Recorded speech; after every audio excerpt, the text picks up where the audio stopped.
professions du droit, ce sont des professions dites libérales, pas des professions entrepreneuriales. On n'a pas été préparé à l'université à aborder en fait les sujets de marketing. On n'a pas eu du tout cet accueil-là de la part des avocats, ça a été assez violent. La dernière pub de France 2, fond noir, des visages tristes, ça donne pas envie. Ça donne une image austère de la profession, une modélisation de plusieurs actes complexes. Moi, je pense qu'il y a, à 5 à 7 ans, il y arrivera. Ça va impliquer aussi un changement de philosophie chez les cabinets d'avocats.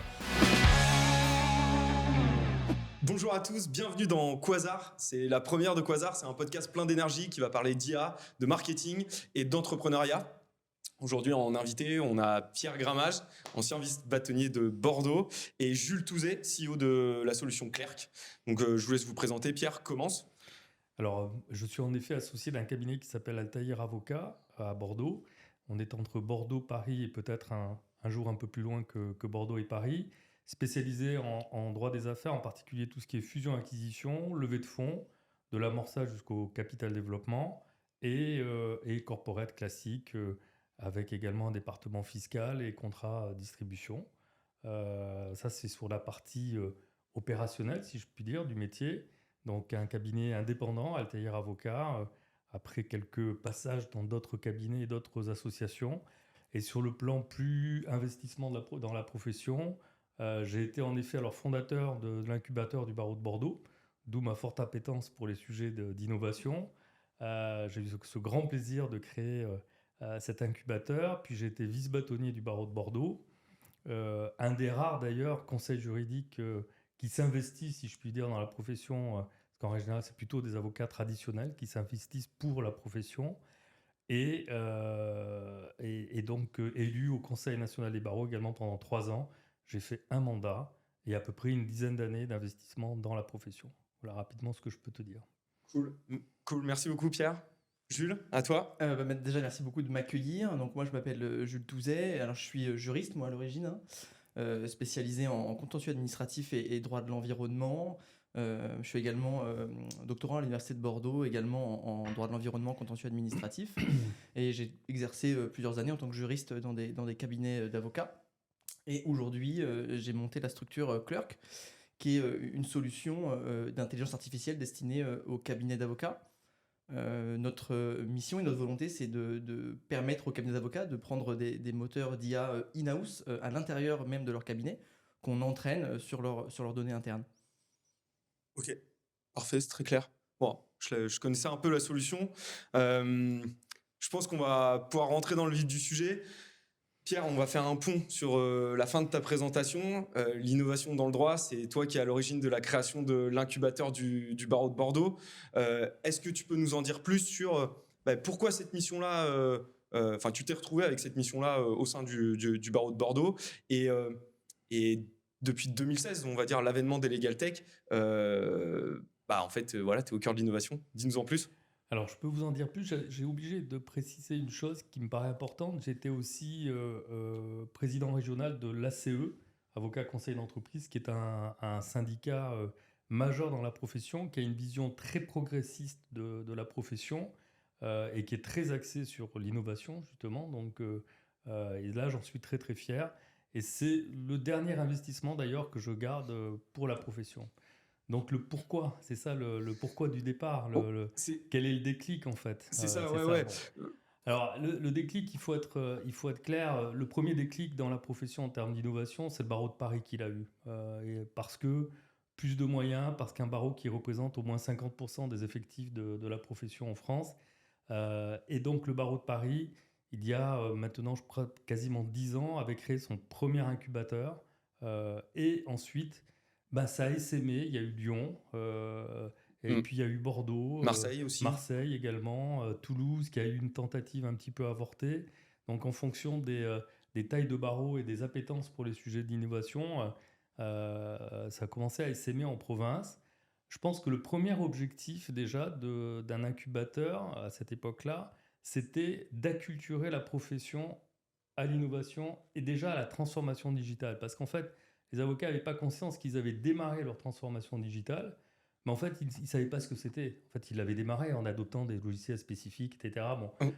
mais il n'y avait pas de culture en Mm. fait de la digitalisation. Il n'y avait pas de culture de l'innovation.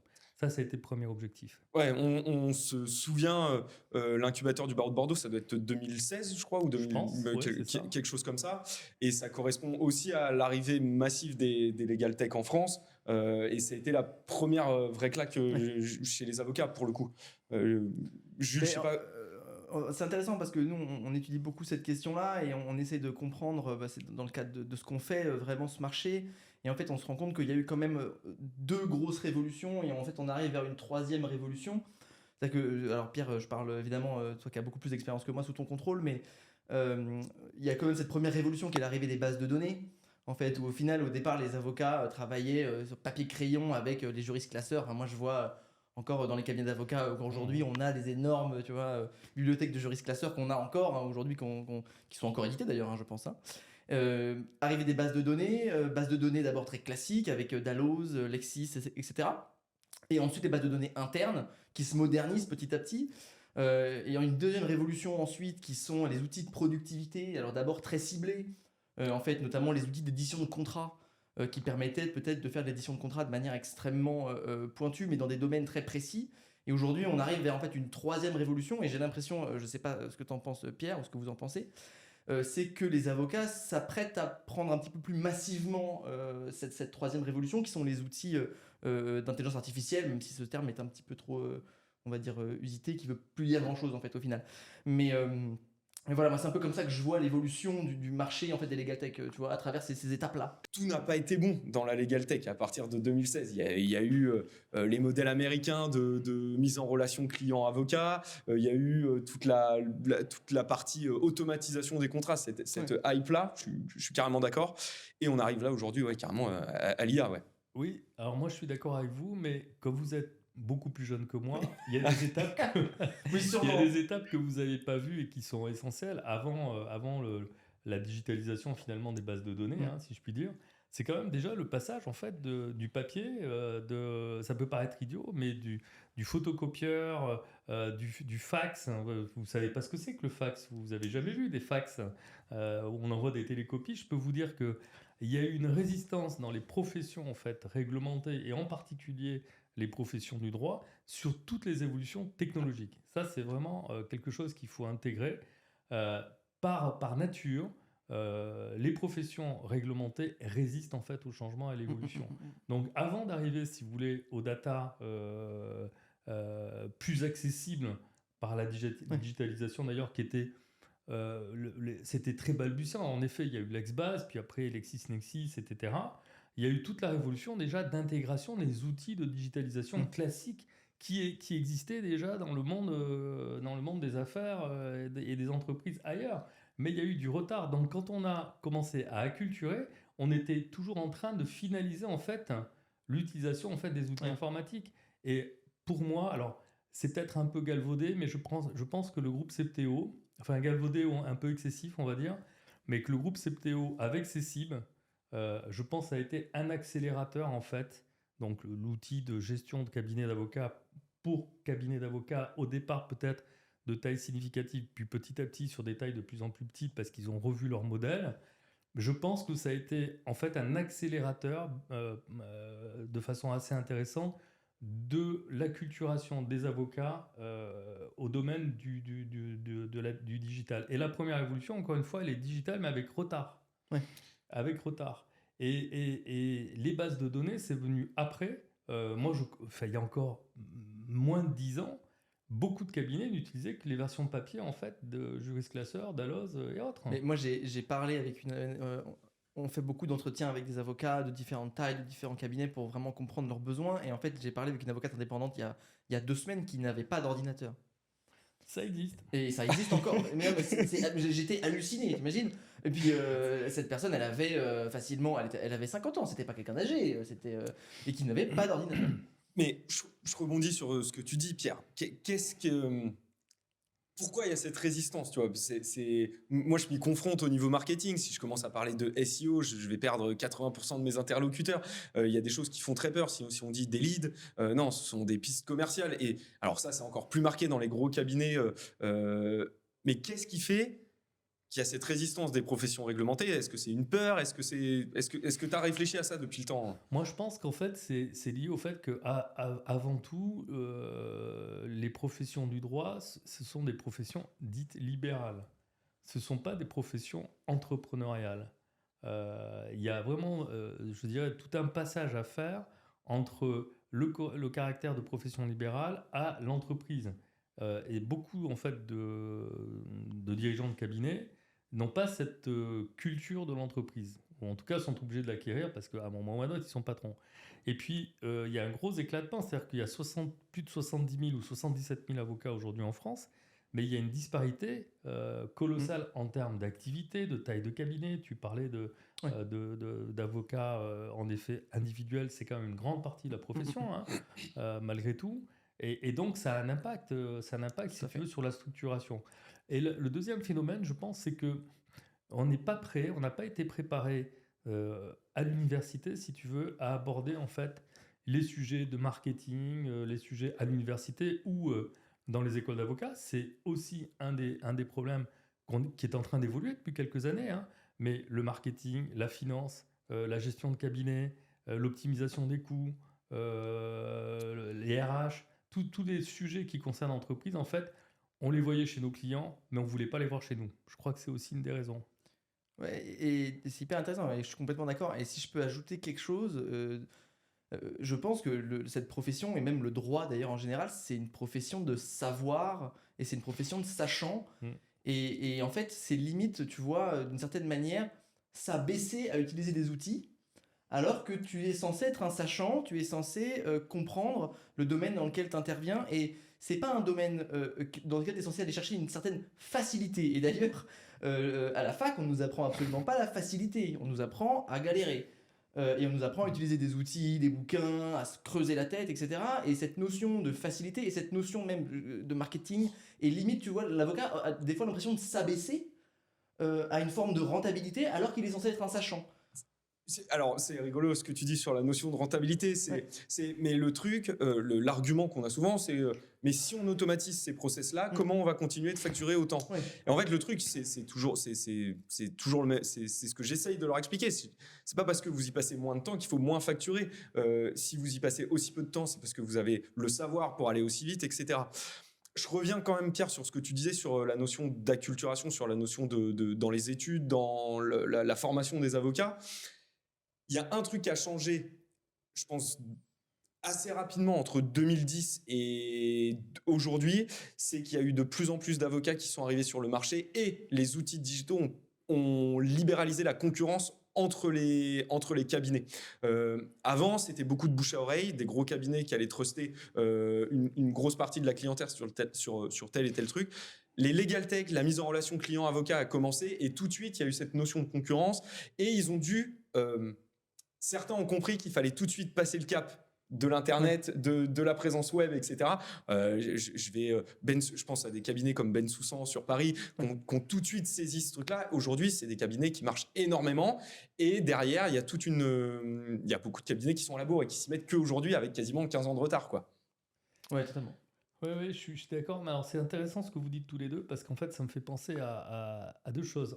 Une profession de sachant et de savoir. En fait, ça, c'est la profession d'hier. C'est la profession d'hier parce que l'accès au savoir, aujourd'hui, tout le monde peut avoir accès au savoir juridique. Le sujet est de savoir ce qu'on en fait, comment on l'interprète et est-ce qu'on a été formé en méthodologie pour appréhender en fait les sujets juridiques et coordonner en fait de la donnée. Donc en fait, tout le monde a accès à la data aujourd'hui, donc on n'est plus un métier de sachant. Moi, quand on recrute un collaborateur, ses qualités techniques, c'est un prérequis. C'est-à-dire qu'en fait, c'est la base. Il doit avoir de très bonnes qualités techniques. Mais c'est pas ce qu'on lui demande. On lui demande en plus d'avoir du savoir-être, du savoir-faire dans la relation commerciale avec le client, de l'organisation et de savoir manager une équipe à terme, quand il sera senior. Donc on n'est plus du tout axé sur le savoir technique. Le savoir technique, c'est OK, tu dois l'avoir. Et le savoir technique, c'est pas ce que tu sais, comment tu sais avoir accès à la donnée et savoir ce que tu vas en faire. Et ça, je pense que dans le mindset en fait des avocats, le switch c'est pas fait chez tout le monde. Ouais. Le switch c'est vrai et ils sont arc-boutés sur cette notion de possession de l'information juridique et du savoir comme étant un trésor qui n'est plus un trésor. Et ils s'en rendent compte, ils disent ouais mais nos clients ils vont sur internet, ils trouvent les Mais comme éléments si, qu'on pourrait leur donner. Donc ben oui, Mais mais c'est pas ça le problème. en fait, c'est hyper intéressant parce qu'en fait, moi, j'ai été, on va dire, élevé et ensuite élevé aussi professionnellement avec une vision comme la tienne, c'est-à-dire rencontrant des gens comme toi, rencontrant des gens comme Xavier Mance chez Adaptis qui ont cette vision-là, en fait. Mais surtout, en fait, le nœud, en fait, c'est la manière dont est enseigné le droit en réalité. Parce qu'à la fac, on nous apprend absolument pas à être opérationnel. Et c'est dingue d'ailleurs l'espèce d'écart immense quand tu sors de la fac et quand tu arrives dans un cabinet d'avocat où en fait c'est un écart, mais c'est le grand écart absolu. Et d'ailleurs, il y a encore relativement peu d'avocats qui dirigent des Master 2. Rien qu'on prend à la faculté de Bordeaux, il y a pas mal d'avocats, de professeurs associés. Et il y a de plus en plus d'avocats maintenant, c'est un truc qui se... Mais l'exercice, on va dire, maître de la fac de droit, c'est quand même encore le commentaire d'arrêt. Ouais. C'est de la doctrine, on fait que de la doctrine en fait en réalité à la faculté quoi. Donc Alors, je pense que c'est. Alors, je rebondis sur ce que tu dis et heureusement, je vois une petite évolution. Alors, moi, j'interviens, je fais 2 fois 3 heures, tu vois, par an en tant qu'extérieur sur pacte d'actionnaires et protocole d'acquisition. Et je me rends compte, en effet, qu'ils sont très friands, en fait, de cette pratique. Et tu arrives à les tenir Ah en ouais. haleine pendant 3 heures parce qu'en effet, tu leur racontes une histoire, l'histoire de la pratique. Comment la relation avec un vendeur, un acquéreur, comment tu arrives à bâtir, à passer d'une estimation d'une valeur à un prix, comment tu aides à négocier le prix parce que c'est aussi ton rôle, c'est pas que de rédiger des actes, etc. Enfin bon. Et donc il y a quand même aujourd'hui cette évolution qui est importante. Et la deuxième, c'est l'alternance. Les deux masters, hein, là je suis en master 2, là, 65% au moins, plus des deux tiers sont en alternance. Et ça, c'est une très très bonne chose. La seule chose, ils n'ont aucune idée ils n'ont pas de formation financière en droit des affaires, ça c'est quand même un peu dommage, hein. Donc ils ne savent pas aborder les problématiques financières qui vont être essentielles après dans leur cursus réel de cabinet. Et puis je pense que s'ils veulent devenir avocats, de la même manière, on ne va pas les aider à devenir entrepreneurs aujourd'hui. Et je pense que la grosse évolution, elle est là. Il faut que les avocats deviennent entrepreneurs. Ouais, je suis entièrement d'accord avec ça. Je reprends ce que tu disais sur la dichotomie enseignement à la fac. Ensuite, tu passes ton CAPA, tu arrives en cabinet, ça se passe pas du tout comme tu l'as appris à la fac. Mais le changement que moi, je vois s'opérer, on a des clients avocats tous les deux. Tu as quand même la génération 50 ans et plus aujourd'hui qui est à l'ancienne, je vais le dire comme ça, sauf certains qui arrivent vraiment à tirer leur épingle du jeu. Je te compte dedans, Pierre, je dis pas que tu as plus de 50 ans, mais... Mais tu peux le dire, c'est vrai. mais toi, voilà, tu vois, tu t'es acculturé aux notions de stratégie digitale, de stratégie sur le web, de l'importance du web. Mais quand toi, tu sors de la fac, tu as eu ton CAPA, tu t'es formé, ta première expérience dans un cabinet, c'est un cabinet à l'ancienne. En fait, ce que tu vas apprendre, la façon dont tu gères tes collaborateurs, la façon dont tu gères ton business, ton cabinet et tu le développes, il est carrément lié à ce que ton premier associé t'a imposé en fait en gestion. Moi, je le vois, j'ai des potes qui ont mon âge, 35 ans, qui sortent de cabinet à l'ancienne. Quand je parle avec eux, je me dis, mais t'as quel âge? C'est pas possible de penser encore comme ça. Ouvre-toi sur la nouvelle pratique, quoi. Ah ouais, non, mais moi j'ai des copains, ils ont 25 ans, ils sont avocats et ils réfléchissent comme des avocats de 60 ans. Mais parce qu'il y a une espèce de fierté à faire partie, tu vois, de ce monde-là et de cette pensée-là. Et en même temps, moi je sais que dans mes études, j'ai été hyper attiré par ça. J'aurais rêvé d'être rapporteur public au Conseil d'État et d'être le nez dans les bouquins, dans des immenses bibliothèques et à réfléchir au pur droit. Tu vois, il y a un côté très attirant, pur esprit qui est passionnant. Mais en fait, aujourd'hui, c'est vrai que le monde des avocats est un petit peu forcé d'évoluer. Et aussi, d'ailleurs, tu le disais Pierre, mais il est forcé d'évoluer face à l'accès en fait, qu'ont on va dire les clients, vos clients, au droit et au savoir en fait. Alors, je suis d'accord avec vous deux, mais j'apporterai un petit bémol. Déjà, je pense que très souvent, bizarrement, dans la tranche en effet des plus de 50 ans, chez les avocats, on a quand même une catégorie très ouverte, en fait, parce que justement, ils n'ont plus rien à prouver. C'est exactement Tu ce que vois. j'allais dire. Ceux qui Euh, ont réussi leur carrière, c'est exactement ça. Ils sont prêts à tout tester, quoi. Ils ont plus rien à prouver et ils sont très ouverts, en fait, au contraire, sur les nouvelles technologies, la digitalisation, l'intelligence artificielle, ils y réfléchissent et pour l'optimiser, intégrer en fait ça dans leur stratégie de cabinet, etc. Et ces gens-là transmettent aux jeunes générations, en fait, en général ça. Mais moi, je trouve beaucoup de résistance aussi chez les trentenaires. Ah ouais. Et ça, c'est la grande surprise, c'est quand on a créé l'incubateur à Bordeaux, la grande surprise, ça a été ça, c'est de voir que la résistance venait plus des trentenaires, en fait, que des cinquantenaires. Les cinquantenaires, ils étaient curieux, on leur expliquait, tout de suite, ils voyaient un peu ce qu'ils pouvaient en faire, etc., les intérêts. Et les trentenaires, ils bloquaient, ils disaient non, on bouge rien, on change rien, on garde les prérequis comme ça.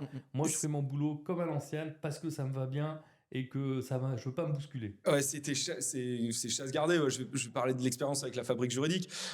Donc en 2016, on lance la fabrique juridique qui est calquée sur le modèle de Captain Contrat. Donc c'est vraiment externaliser les besoins juridiques des entreprises et des particuliers chez des avocats. On fait de la mise en relation, on automatise la rédaction des contrats, etc. Et en fait, nous, on s'est dit, ok, ben, on est réglo parce qu'en fait, on va juste récupérer le scope d'intervention des experts comptables et essayer de leur donner aux avocats. Mais en fait, on n'a pas eu du tout cet accueil-là de la part justement des avocats entre 30 et 40 ans. Ça a été assez violent. Pourquoi ?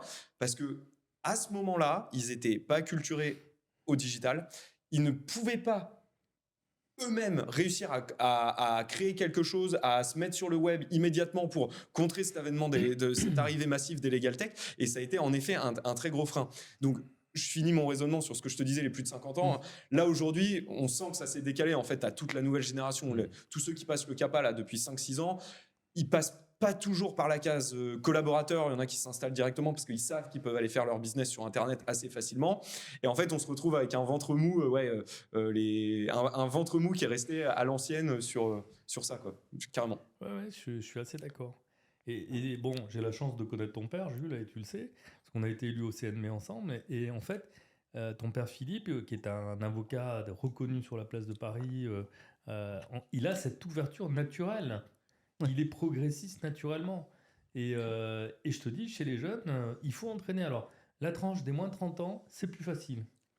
Les jeunes qui arrivent dans la profession aujourd'hui, je trouve qu'ils arrivent sans a priori et qui sont prêts à affronter ce sujet en fait des nouvelles technologies. Au contraire, ils ont vu les opportunités. Ils se sont déjà appropriés les outils parce qu'on avait un problème avec les trentenaires et les quarantenaires. À part Facebook, rien.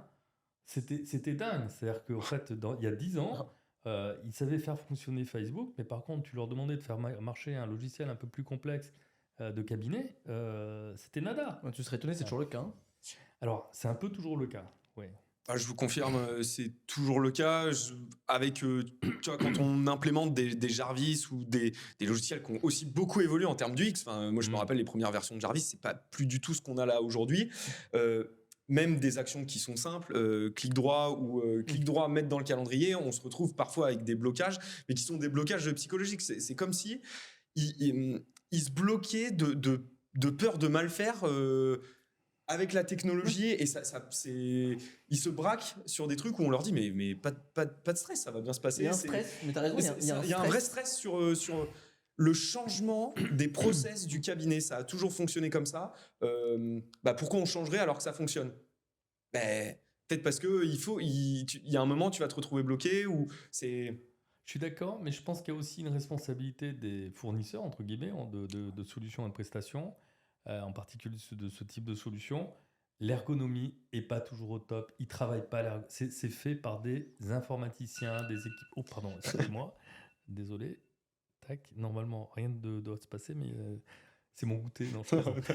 Vas-y, tu peux reprendre parce que du coup, je pense qu'on va faire un cut. Et donc, tout ça pour dire que il y a vraiment ce sujet aussi d'effort en fait d'ergonomie, de marketing, mais au sens pas du tout vente, mais de marketing utilisateur en fait, qui est extrêmement important. Ça, je pense que si on parlera, je pense, de Clerk tout à l'heure, mais ça sera un élément extrêmement important parce que sinon, tout de suite, il y a une réticence. Quand on parle de nouvel outil, les équipes disent waouh, il va falloir que j'apprenne, c'est compliqué. Ouais. C'est le premier. Mais je pense qu'il y a effectivement un sujet du X sur les solutions récentes. Je pense qu'il y a un vrai effort par contre sur les solutions naissantes.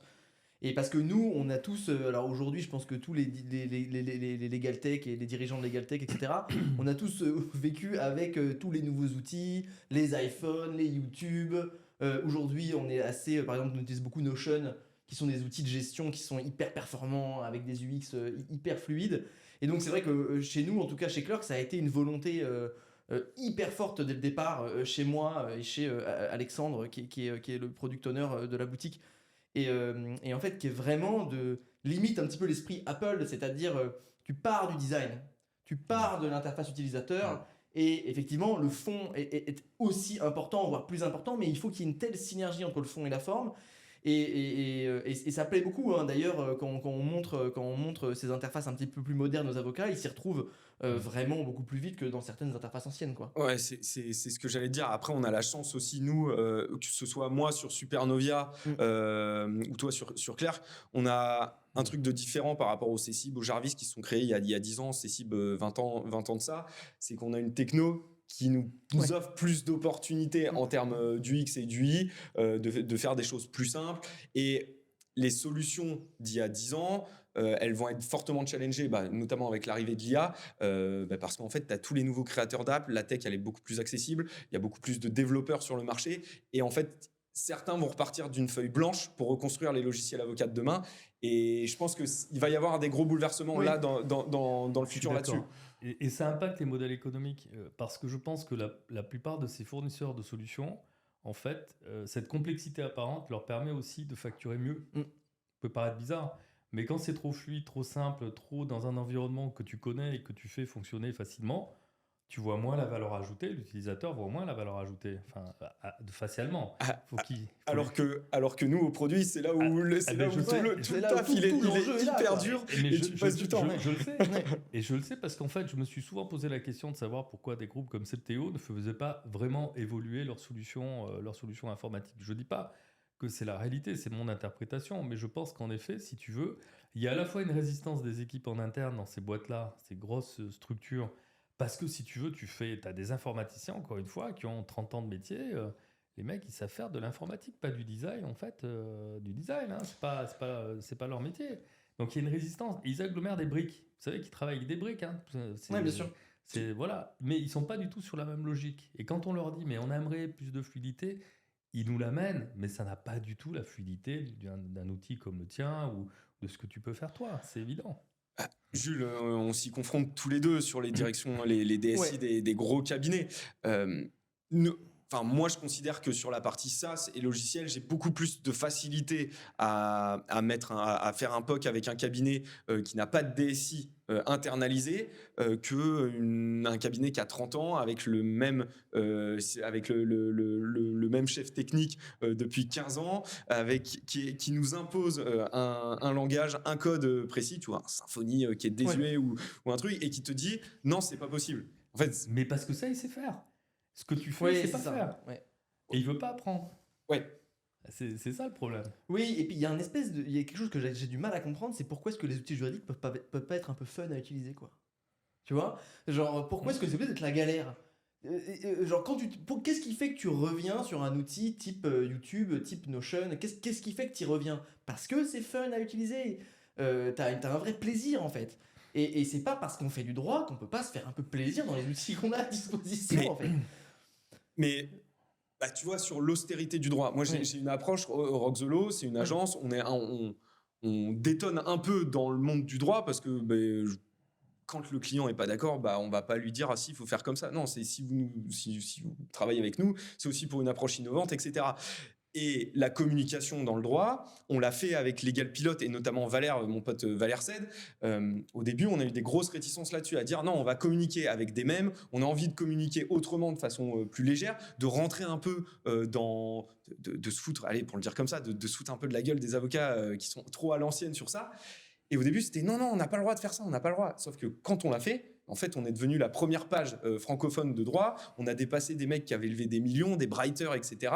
En termes de portée et de notoriété, parce qu'on a apporté un peu de fun, tu vois, dans le droit. C'est droit et pas austère, quoi. Ouais, c'est ça. Et puis aussi quand tu vois le succès, je sais pas si Pierre tu connaissais ça, mais le succès des pages genre même de droit à la fac, où en fait tu avais des références permanentes et en fait c'est les juristes. Alors on fait des blagues nulles pour tous les non-juristes, mais on n'arrête pas de faire des blagues entre nous parce qu'on se rend bien compte des fois de l'absurdité du monde dans lequel on évolue. Et on fait des blagues quoi. Et des fois c'est vrai qu'il faut se détendre un petit peu et je pense qu'il faut que le monde du droit, le monde des avocats accepte un petit peu cette évolution là et arrive à se détendre un peu quoi. Et tu le ressens, on fait une petite parenthèse marketing, mais tu le ressens aussi beaucoup dans les textes qui sont sur les cabinets d'avocats, les textes de présentation des cabinets. C'est le cabinet vous aide. Non, parlez, il faut s'adresser aux prospects, il faut s'adresser aux justiciables. C'est comment vous apporter la solution pour résoudre un problème. Que vous soyez un pur technicien, que vous ayez fait 7 ans, que vous ayez une spécialité, c'est pas ce qui intéresse forcément. Mais on reste dans ce truc-là, des photos un peu guindées sur le site. Et je pense que même le justiciable aujourd'hui, et tu le vois sur les cabinets qui performent un peu plus là aujourd'hui, c'est des cabinets à la Bold, tu vois, qui sont à la frontière d'être un cabinet et plus vraiment un cabinet d'avocats. Tu vois, c'est... Alors, ce que tu dis là est explosif, Pierre, parce que justement, cette frontière d'être un cabinet d'avocats et de plus être un cabinet d'avocats, c'est les enjeux, en effet, de la déréglementation, de la dérégulation des professions réglementées à terme. Et c'était aussi, on peut revenir au sujet des legal tech, parce que si on reprend le fil, l'ouverture en fait des legal tech à la profession, aux professions du droit et en particulier au métier d'avocat, ça a été quand même un décret Macron qui a permis aussi aux avocats de développer des activités commerciales en parallèle des activités de son métier juridique, dès lors qu'elles étaient connexes et complémentaires, etc. Enfin bon, et accessoires, vous connaissez le sujet. Bon, donc c'est là aussi qu'on a voulu inciter en fait la profession à développer par elle-même des legal tech. Bon, on s'est heurté à plusieurs problèmes. Le premier problème, c'est que c'est compliqué pour un avocat, et tu y as été confronté quand tu étais en cabinet, de développer une aventure entrepreneuriale legal tech et d'exercer son métier en même temps. On a une journée, c'est 24 heures, mais on dort quand même 5 heures, 6 heures au moins. C'est juste impossible. Donc déjà, on avait un problème de temps. On avait un deuxième sujet, c'était la crédibilité. On n'était pas crédible vis-à-vis des financiers, vis-à-vis des investisseurs, vis-à-vis des banquiers sur ce sujet-là. Donc on ne pouvait pas lever des fonds. Du fait qu'on était réglementé, de la même manière, c'est quelle promesse de rentabilité on peut donner à un investisseur. Donc si on crée une legal tech dans le cadre de la profession, on est trop limité aujourd'hui. On l'est encore plus dès lors qu'on nous impose depuis maintenant, depuis l'année dernière, d'appliquer intégralement la déontologie de l'avocat à la legal tech, qu'elle soit développée dans le cabinet ou dans une structure ad hoc avec des investisseurs. Qui va rentrer dans une aventure entrepreneuriale de legal tech avec des avocats et la contrainte de la déontologie qui empêchera d'aller chercher des prospects, de faire du commerce normalement, etc. C'est pas possible. Tu le vois là sur les dernières créations de Legal Tech où il y a des avocats. Moi, j'en connais 2 qui ont raccroché la robe pour vivre l'expérience Legal Tech pleinement. Parce que c'est dur d'affronter des entreprises classiques si toi tu peux pas communiquer de la même façon, si tu peux pas avoir les mêmes armes pour le faire. Tu n'es pas dans le même monde concurrentiel. Et ce qui est vraiment étrange là aujourd'hui dans la profession, c'est que l'État et tout ce qui se passe aujourd'hui, c'est cette déréglementation là. C'est en fait on veut alors moi c'est mon point de vue. On veut diminuer l'importance de l'avocat en poussant cette espèce d'avocat freelance. On arrive un peu à cette notion-là où des juristes commencent, moi je vois sur Malte des juristes qui sont pas avocats fournir leurs services sur Malte. Mais en fait, un juriste freelance, c'est quoi? C'est un avocat. En tout cas, c'est potentiellement de l'exercice illégal d'une profession réglementée, qu'elle soit avocat, notaire ou autre. Bon, après, c'est la ligne fine entre informer et conseiller. C'est pour ça qu'il y a les cliniques du droit qui existent. Mais typiquement, non. Et c'est intéressant ce que tu dis, Pierre, parce que moi, il y a 2 choses. C'est d'abord, effectivement, il y a toujours un truc qui m'a un petit peu bloqué. Et pourquoi est-ce que j'ai jamais vraiment passé le concours? Pourquoi est-ce que j'ai jamais devenu avocat? Parce que j'avais peur d'être enfermé aussi un petit peu dans ce statut-là, quoi. Et après, il y a la deuxième chose, c'est effectivement, en fait, quand on est juriste ou avocat, on bosse tellement et en fait, on est soumis à des enjeux très très importants en permanence. Et comment est-ce qu'on fait pour pouvoir créer une activité? Comment est-ce qu'on fait pour pouvoir créer une legal tech ou créer une structure? Bah, ça dépend. Enfin, moi, je sais que au début de l'aventure clerk, j'étais encore dans mon ancien cabinet et je travaillais, mais de 5h30 du matin jusqu'à minuit. Et en fait, déjà, c'est super dur pour soi-même, c'est super dur pour les gens autour de nous. Mm. Et en fait, il faut avoir des gens également bienveillants dans cet environnement professionnel. J'ai eu de la chance d'en avoir, qui t'encouragent dans ces voies-là et qui te bloquent pas en disant comment ça se fait que la consulte n'a pas été rendue à l'heure, etc. Et qui te laissent un petit peu, on va dire, de la liberté sur ces aspects-là. Mais enfin, ils sont rares ces gens-là, hein, surtout quand tu es un jeune collaborateur ou un jeune juriste et que tu es dans un cabinet d'avocat. Avoir quelqu'un, c'est d'une rareté inouïe, avoir quelqu'un qui va te pousser et qui va t'encourager à aller dans une voie un peu différente et te porter dans cette voie, mais enfin, c'est limite Ouais. jamais vu en fait.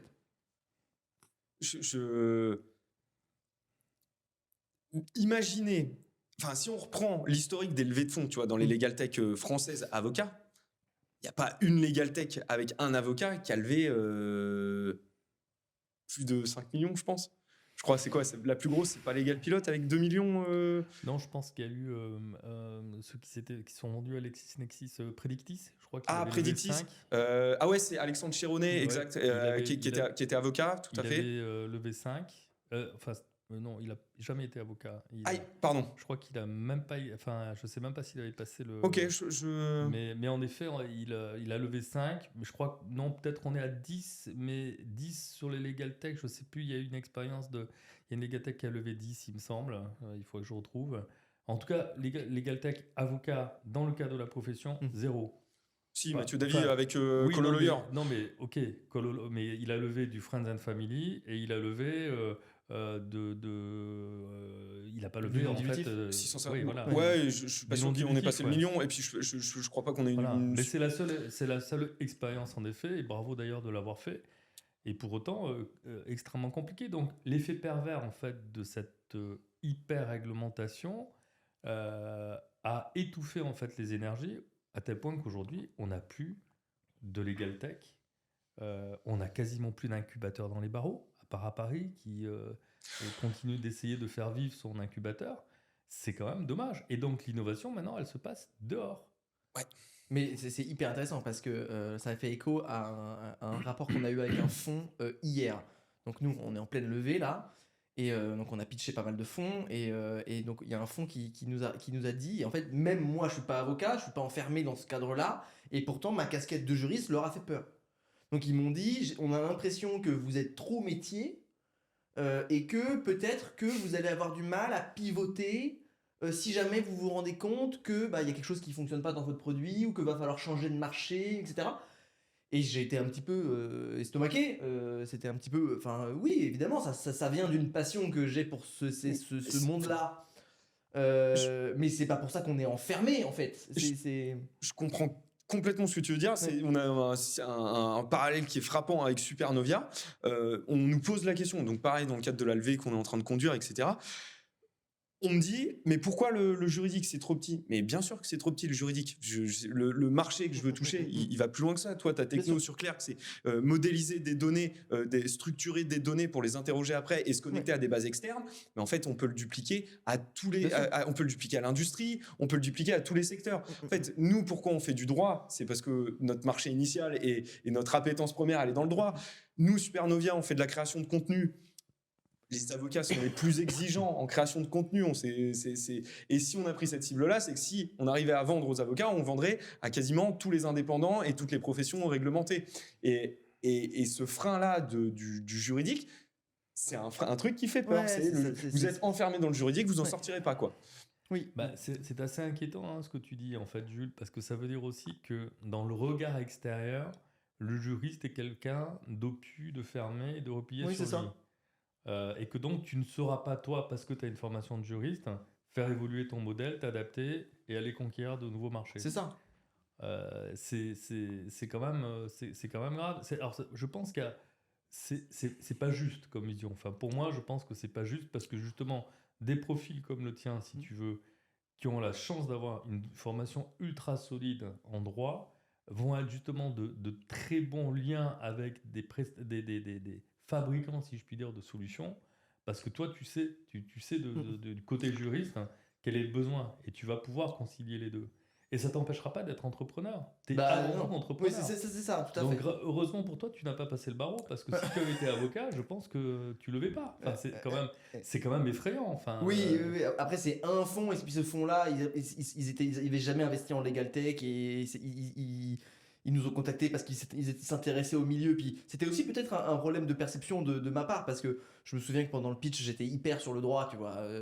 Puis je transmets un peu cette passion pour ce monde-là, parce que moi, j'étais baigné dedans depuis que j'ai genre 3 ans et demi. Je me souviens, j'étais dans les couloirs de l'UJA quand j'avais 3 ans. J'ai fêté l'anniversaire des 10 ans de ma sœur à l'UJA. Enfin, tu vois. Et donc, forcément, j'ai une passion pour ce monde-là. Mais c'est effectivement, Clerk, la solution est pareil pour Supernovia. On n'est pas du tout enfermé dans ce monde-là. Et d'ailleurs, on réfléchit à des notions qui ne sont pas applicables qu'au monde juridique. Et heureusement, quoi. Bah, on le voit, moi, ce que je défends sur le marketing, c'est d'appliquer les process des startups, un framework qu'on utilise qui est le framework AARRR. C'est un truc d'acquisition, d'activation. En fait, ce truc-là se duplique. Il vient du monde des startups, mais s'applique parfaitement au monde juridique. Je rebondis, Pierre, sur ce que tu dis. Est-ce que cette perception des avocats, c'est pas aussi lié un peu à la ou à la non-communication du CNB des 15 dernières années? Quand tu vois comment les experts comptables ont réussi à grappiller des parts de marché sur les avocats, comment les notaires communiquent de façon beaucoup plus légère que les avocats, est-ce qu'on n'est pas en retard? Est-ce que vous avez vu la dernière pub? Pardon le CNB, je le dis comme ça, mais la dernière pub de France 2 à fond noir, des visages tristes qui parlent de l'importance de l'avocat dans les procédures de divorce, ça donne pas envie d'aller voir l'avocat, ça donne une vision de la profession. T'es à la CE, je suis sûr que t'es pas tout à fait d'accord avec tout ce qui se fait. Bien évidemment, j'ai plus de devoir de réserve, je suis plus élu au CNB, donc j'ai pas de devoir de réserve, mais il est évident que ce type de communication, même si on va sur Twitch ou sur d'autres médias plus jeunes, entre guillemets, sont plutôt contre-productifs, parce qu'en effet, ça donne une image austère de la profession qui ne génère que du malheur et qui traite que du malheur, en fait, alors que la profession d'avocat, c'est pas que de gérer du malheur, c'est une des parties de la profession, mais c'est pas que ça, quoi. Donc oui, je pense que l'aspect communication institutionnelle sur la profession impacte beaucoup, et ça rejoint ce qu'on disait, le côté manque de légèreté, l'approche sérieuse. Enfin, le droit, c'est sérieux. On peut pas faire du droit autrement que de façon sérieuse. Ouais. On peut pas s'amuser avec le droit. Vous voyez, c'est assez incroyable. Ça, c'est notre façon de penser. Je pense que c'est d'ailleurs au-delà de, c'est européen, je pense. Hein. Je pense que c'est assez européen. C'est pas que français. Hein, Oui. cette approche-là, il me semble. Hein. Belgique, enfin, nous on a des clients Belgique, Allemagne, Italie. Alors italien, c'est t'as ce côté latin qui est un peu plus fantasque, tu vois. Mais le droit, ça reste sérieux. Il y a des codes. L'Espagne, qui a encore, moi je trouve 10 ans de retard encore par rapport au juridique français. Il y a la mouvance. Aux États-Unis, c'est libéralisé. Tu as des 4x3 sur les bords d'autoroute. Tu regardes la série Better Call Saul. Enfin voilà, c'est pas du tout. Les mecs sont là pour faire du bise et tous les coups sont permis pour faire ta place. Mais la pression concurrentielle, elle est largement supérieure. Je crois en France, on doit être à un avocat pour 900 justiciables. Aux États-Unis, c'est un avocat pour 300. Comme ça. Donc, si c'est ça le ratio, il est logique. Oui, donc tu as beaucoup plus de pression concurrentielle aux États-Unis qui t'impose de te différencier et d'utiliser tous les trucs. Et ils n'ont pas la même approche du droit. Aux États-Unis, tu consommes le droit. En France, tu consommes le droit si tu as un problème. Ouais, mais c'est hyper intéressant, parce qu'en fait, je pense qu'il y a deux choses. La première, c'est déjà, tu as la tradition civiliste européenne, parce qu'en fait, le droit. C'est beaucoup répandu depuis la France, ensuite avec la tradition civiliste et le code civil qui s'est répandu avec les conquêtes napoléoniennes, et qui fait qu'en fait le droit est une matière complexe, et limite, j'ai envie de dire, je dirais pas une connerie, mais limite des fois une langue morte dans la manière dont est géré le droit à travers les codes et à travers le légicentrisme européen, qui est beaucoup moins présent dans les traditions de common law et en Angleterre comme aux États-Unis, parce que le droit est vivant et bouge en permanence avec la parole du juge. Et d'ailleurs, quand tu prends c'est assez flagrant quand tu prends le droit constitutionnel anglais, dans lequel il n'y a pas de constitution écrite, en fait, en réalité. Et nous, on a tendance à s'enfermer dans des cadres, et ça participe à ça. Et ça, c'est un phénomène, je pense, qui mène à ça. Et le deuxième truc intéressant, et Pierre, je rebondis sur ce que tu disais, qui est hyper drôle, c'est que, effectivement, même dans la perception des gens et des clients, des avocats, le droit est un truc austère. Et moi, je me rends compte, parce que je suis en permanence en train d'essayer de faire le pont, comme tu le disais, entre le droit et le non-droit. Et en fait, pour les gens, le droit, c'est le droit pénal, déjà. Ils font pas la différence entre le droit et le droit pénal.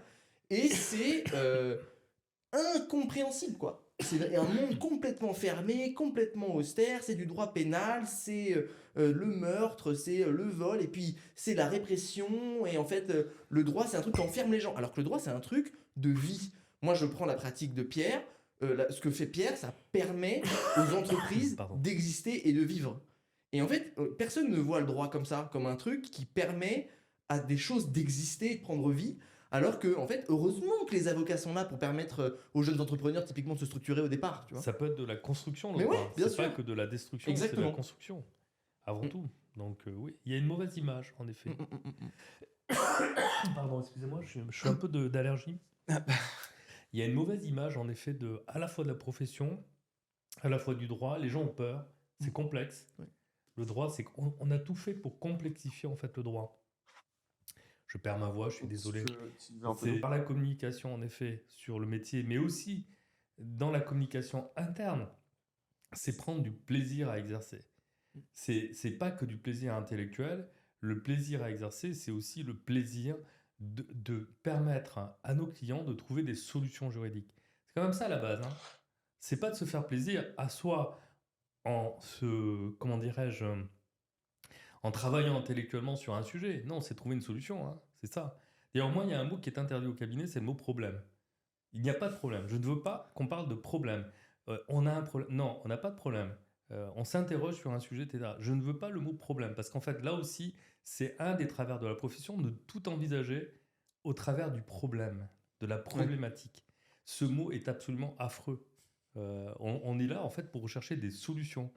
On peut avoir quelquefois des impasses, mais quand on a une impasse, on contourne l'impasse et on va chercher une autre solution. Et c'est là où on attend la valeur ajoutée d'avocat. D'ailleurs, il faudra qu'on parle de la valeur ajoutée de l'avocat tout à l'heure. Enfin, de l'avocat ou des professions du droit d'une manière générale. Parce que c'est un vrai sujet. Bah, je suis. Surtout avec l'IA. Mais j'allais faire le pont. Je te fais le lien. Tu vois, je te sers le lien. Franchement, Pierre, vas-y, prends ma place. Voilà, on va faire le lien. On tourne autour depuis tout à l'heure. On parle d'innovation, on parle de legal tech. Et on n'a pas encore vraiment parlé d'IA. Tout à l'heure, tu as parlé d'un truc hyper important. C'était les data, la donnée, les éditeurs juridiques. Là, aujourd'hui, il y a un bouleversement qui est en train de s'opérer. Ils ont tous peur, on va le dire, hein. LexisNexis, Dalloz, les plus grands, ils se lancent dans l'IA avec beaucoup de retard par rapport aux États-Unis. Quoique Lexis, les innovations IA sont d'abord testées aux États-Unis ou en Australie, mais la donnée, l'accès à la donnée et la valeur ajoutée de l'avocat, en novembre 2022, quand ChatGPT est sorti et qu'on a tous tapé sur nos ordinateurs « Rédige-moi un mail professionnel pour expliquer ça », on s'est dit « Waouh, ça va révolutionner le monde ». C'était bidon de faire rédiger un mail à une IA. Et là, aujourd'hui, tu as vu où on en est. Enfin, on est encore, je pense, que la phase de choc de GPT qu'on a connue dans le secteur juridique n'est pas encore tout à fait passée. Parce qu'on n'a pas les vraies utilisations, on n'a pas encore une vraie solution IA qui est sortie comme Clerc, qui est en train d'être, qui est proche d'aboutir et de changer la façon dont la pratique du droit va se faire. Ou en tout cas, on ne les voit pas. Parce qu'il y a d'autres solutions qui bien sûr, existent, mais bien qui sûr. sont complètement cachées. Il n'y en a pas beaucoup, hein, d'ailleurs. Enfin, sur le microcosme franco-français, je crois que vous êtes 3 opérateurs réellement, pas plus. Ouais, on J'ai doit avoir. identifié Harvey, Jiminy et Il y a Ordali quand même qui font des choses très intéressantes, mais qui sont pas exactement sur le même créneau, j'ai l'impression. Non. Il me semble pas. Ordali, en plus, premier à avoir vraiment utilisé l'idée de LLM, donc sans avoir à développer leur propre LLM, mais de structurer des données, de fine-tuner. De fine-tuner un Voilà, modèle, pour la partie technique, un LLM. Ensuite, on a eu Smart Lawyer qui est arrivé. Ouais, il y a Smart Lawyer également, avec un petit acteur, j'ai l'impression, Ouais, qui font du bruit. Hein. Qui se fait bien connaître, mais pareil, parce qu'ils apportent une solution pratique à un besoin sur le marché du droit. Après, on a eu Harvey, la méga levée de fonds et la méga annonce. Et aujourd'hui, on ne sait pas trop où ça en Mais on ne est. sait pas du tout ce qui se passe chez Mais- Harvey ni chez Gemini. mais chez Enfin, Gemini, Harvey n'a pas levé, hein, parce que c'est financé par 2 cabinets. Oui, C'est Gemini qui a. Harvey, ils ont levé 80 millions, je crois, auprès de Sequoia et d'OpenAI. Alors, je ne savais pas. Ils ont levé en décembre, là. D'accord. Je crois, en Ok. décembre ou novembre, je ne pas envie de dire de bêtises. Et ça, c'est un sujet business model, hein, Harvey, quand même, hein, pour les cabinets, en fait. Hein. Comment on va reconvertir avec vos solutions nos business models sur le moyen terme, court-moyen terme, je pense. Oui, tout à fait. Bah ouais, parce qu'en fait, tu as 2 trucs. Tu as 2 choses qui s'opposent. Tu as des Harvey, qui est développé pour 2 cabinets et qui va être un outil littéralement propriétaire, un outil de production de ces cabinets-là. Et tu as les autres acteurs qui vont justement utiliser cette techno IA et la mettre à disposition du plus grand nombre. Harvey est aussi destiné à s'ouvrir à d'autres cabinets, à avoir un modèle économique. Hein. Nous, on s'est mis tout de suite sur liste d'attente sur Harvey quand la solution est sortie. On n'a jamais été contacté par qui que ce soit. Hein. Et Gemini, même chose. Hein. Donc, et heureusement, donc, Jules est arrivé et on est très heureux de vivre cette aventure avec vous à partir d'avril, hein, enfin dans quelques jours. Mais alors, ça pose plusieurs problèmes. Ça. D'abord, l'accès à la solution IA. La maturité des projets et des produits IA aujourd'hui, donc on n'y est pas encore, donc ça, ok, mais on attendra 6 mois, 1 an, 2 ans. Je pense que cette maturité-là, elle va être, dans un premier temps, relativement lente. Oui. Ça va prendre peut-être 2 ou 3 ans pour qu'on ait suffisamment de maturité. Enfin, je sais pas, Je vais rentrer un petit peu dans le détail de ces solutions-là Ouais, ensuite. ça m'intéressera. Mais nous, en fait, on a de fortes attentes dans la profession et à la fois de fortes craintes.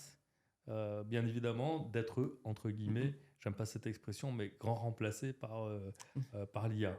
Et ça, j'aimerais bien que Jules, tu nous donnes ton avis Ouais, là-dessus. déjà, je pense qu'il faut savoir un petit peu de quoi on parle quand on parle d'IA dans le monde juridique, quand on parle d'IA génératif tout court. Alors, il y a différents modèles. Il va y avoir les modèles de LLM juridiques, c'est-à-dire des LLM qui ont été fine-tunés avec un grand jeu de données légales, réglementaires, jurisprudentielles. Est-ce que tu peux juste Oui, rappeler ce oui. qu'est un LLM, Oui, parce Large que tout le monde- Language Ouais, Model? Un LLM, c'est un large language model, donc c'est-à-dire c'est un GPT, c'est Generative Pre-trained Architecture, et c'est donc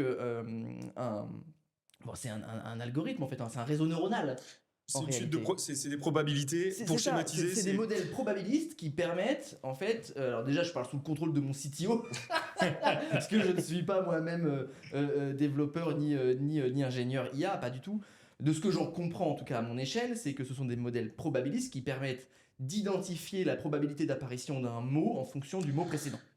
Ils sont du coup entraînés sur des gros corpus documentaires, dans lequel t'imagines, on peut prendre l'idée d'un texte à trous, et en fait, ce texte à trous, on va demander à l'IA simplement de calculer les probabilités que tel mot ou tel mot apparaissent dans tel trou. Tu as un exemple qui est assez frappant. En fait, c'est ce qu'il faut dire et ce qu'il faut expliquer, c'est qu'il ne va pas te donner la vérité, parce qu'en fait, il n'y a pas de vérité universelle là-dessus. Ça va être le plus logique. Donc, si on te dit qui a tué la souris, spontanément, toi, tu vas dire le chat. Mais le LLM, il peut te dire le corbeau. Et au final, c'est pas si déconnant. Tu vois, voir un corbeau manger une souris sur le bord de la route, on a déjà tous vu un oiseau faire ça. Et c'est là où en fait tu te retrouves dans la logique des hallucinations. C'est ça. C'est exactement ça. On en vient exactement au problème qu'il y a avec LLM, avec ce modèle-là, c'est que déjà, il faut comprendre que les LLM, c'est des boîtes noires. On peut pas regarder véritablement ce qu'il y a dedans. Et effectivement, on est sur ce modèle probabiliste qui fait qu'il peut y avoir ce qu'on appelle des hallucinations, c'est-à-dire que le modèle va dire des bêtises. Et alors, il y a un cas hyper célèbre qui a fait un peu le buzz aux États-Unis où tu as l'avocat qui a utilisé des jurisprudences citées par ChatGPT pour écrire son mémoire et qui s'est fait flinguer à l'audience. Et d'ailleurs, moi j'ai fait l'exercice et je vous invite à le faire. Si vous demandez de citer des jurisprudences du Conseil d'État à ChatGPT, il va vous sortir des jurisprudences donc Conseil d'État, virgule, commune de quelque chose, avec en plus un nom alambiqué type Conseil d'État, tu vois. Virgule numéro 82, 85, 86, et exactement rec, machin, c'est hallucinant. Et quand tu cherches la jurisprudence, elle n'existe pas. Donc en fait, il sait comment te générer une fausse référence. Donc ça c'est assez hallucinant. Alors tu peux expliquer pourquoi, Jules? En fait, c'est une hallucination. Hein, c'est une hallucination. Mais pourquoi il génère ça en fait? Parce qu'il a été entraîné, OpenAI, à entraîner leur modèle pour t'apporter systématiquement la réponse la plus vraisemblable. Exactement. En fait, c'est pas vrai, c'est vraisemblable. Mais du coup, Ça fait une différence c'est quand ça. même. C'est vrai. Dans le droit, oui. Dans le marketing, tu vois, dans le marketing, parfois, nous, on voit 2-3 pains sur des trucs qui nous sortent et on se dit, bon, vas-y, on n'est pas si loin que la vérité, ça va. Dans le droit, tu peux pas te permettre de faire ça. C'est pas là où on est possible. content qu'il y ait une forme d'austérité aussi dans le droit quand même. quelque C'est part. vrai, c'est là qu'effectivement c'est important. Et donc en fait, la manière dont je peux peut-être l'expliquer, c'est il va te répondre quoi qu'il arrive. Donc même s'il n'a pas la réponse, il va t'inventer la meilleure réponse qui va être celle qui a la plus grande probabilité de te convenir. Et donc effectivement, si tu lui demandes des jurisprudences du Conseil d'État sur tel ou tel sujet et qu'il ne les a pas, et la plupart du temps il les a pas, le Conseil d'État il commence à les avoir pas mal, tu me diras. En fait, il les a, Oui. il en a. Et c'est pour ça qu'il est capable de reproduire assez fidèlement la nomenclature d'une JP, d'un arrêt de la Cour de casse, parce qu'il l'a, et en fait, il va se dire, ok, bah, ça ressemble à ça, c'est un truc qui veut rien dire, moi je vais mettre des chiffres qui veulent rien dire aussi, et c'est pour ça qu'il te fournit des trucs qui sont vrais, quoi, vraisemblables. Et j'ai même fait le test avec des articles de doctrine où il va te chercher des noms d'auteurs célèbres, tu vois, et il va te mettre des noms d'auteurs avec des titres, mais qui sont vraiment vraisemblables, quoi. Tu vois le titre, tu dis, ah putain, ça a l'air grave stylé, ça correspond exactement à mon problème dans ce dossier. Et tu peux chercher autant que tu veux l'article n'existe pas. Et donc pour résoudre en fait ce problème, quand on cible en fait une IA appliquée à un C'est domaine, ça. pour le coup le domaine du droit, Ouais.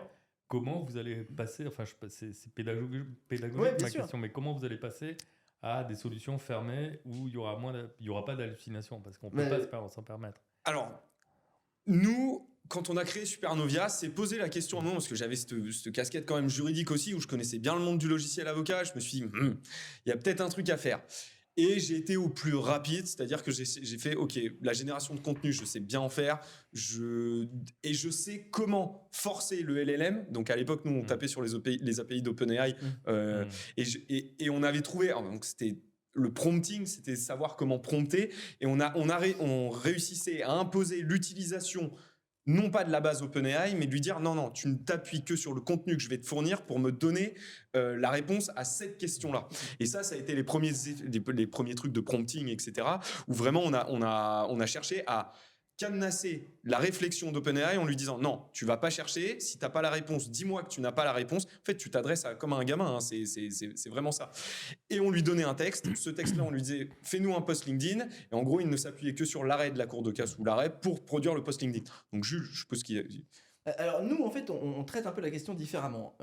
Il faut imaginer en fait que nous, le LLM, on le traite comme un haut-parleur. La réalité, c'est que la complexité, elle est derrière. La complexité, elle n'est pas dans le LLM, elle est dans la gestion data que tu vas avoir en back-end, c'est-à-dire derrière le LLM en base de données.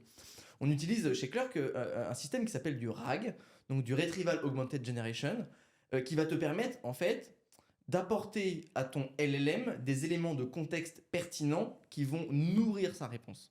Donc imaginons que tu poses ta question apporte-moi des jurisprudences dans tel ou tel domaine. Nous, on a un modèle d'IA qui s'appelle un embedding model, donc un modèle de vectorisation, peut-être on va appeler ça, qui va prendre ta question, qui va la vectoriser et qui va aller dans une base de données qu'on a construite, qui s'appelle des bases de données vectorisées. Enfin, c'est pas nous qui l'avons construit, mais une base de données, il y en a plusieurs types. Une base de données vectorisée, et en fait, la différence, en fait, c'est... Alors, après, il faut que j'explique ce que c'est un vecteur, mais l'idée, c'est qu'on peut identifier de l'information dans un plan en 3 dimensions, où en fait, chaque vecteur, chaque point de vecteur représente un point d'information différent. Et ton information est transformée en vecteur et elle est envoyée dans cet espace en 3 dimensions et elle va te renvoyer les éléments de contexte, c'est-à-dire les vecteurs qui sont le plus proches sémantiquement de la question que tu as posée. Et il renvoie ensuite à un LLM les éléments de contexte et il nourrit la réponse du LLM avec ces éléments de contexte. Ce qui implique que la réelle difficulté en fait de mettre au point une solution métier n'est pas le LLM, c'est la qualité de tes embeddings, c'est la qualité de la vectorisation de la donnée que tu mets. Et du coup, en fait, c'est pas un seul modèle d'IA, parce qu'en fait, l'IA, ça veut rien dire. C'est pas un seul modèle d'IA qu'on utilise, c'est 2, voire 3, voire 4. C'est-à-dire que tu vas avoir le modèle d'IA qui va te permettre de vectoriser ta donnée. Et ça, en fait, nous, on construit nos propres modèles. C'est-à-dire, on part sur une base open source, parce que aujourd'hui, il y a énormément sur cet environnement-là, mais ensuite, on fine-tune des embedding modèles et on réfléchit beaucoup à comment est-ce qu'on va obtenir la meilleure qualité d'embedding possible. Ça, c'est super important. Je fais le pont là-dessus. C'est que toi, avec Clerc, la réflexion que tu as, c'est que tu vas adapter le fine-tuning de la solution aux besoins précis du cabinet. Donc en fait, tu pars d'un truc qui est générique, mais que tu es capable d'adapter très précisément.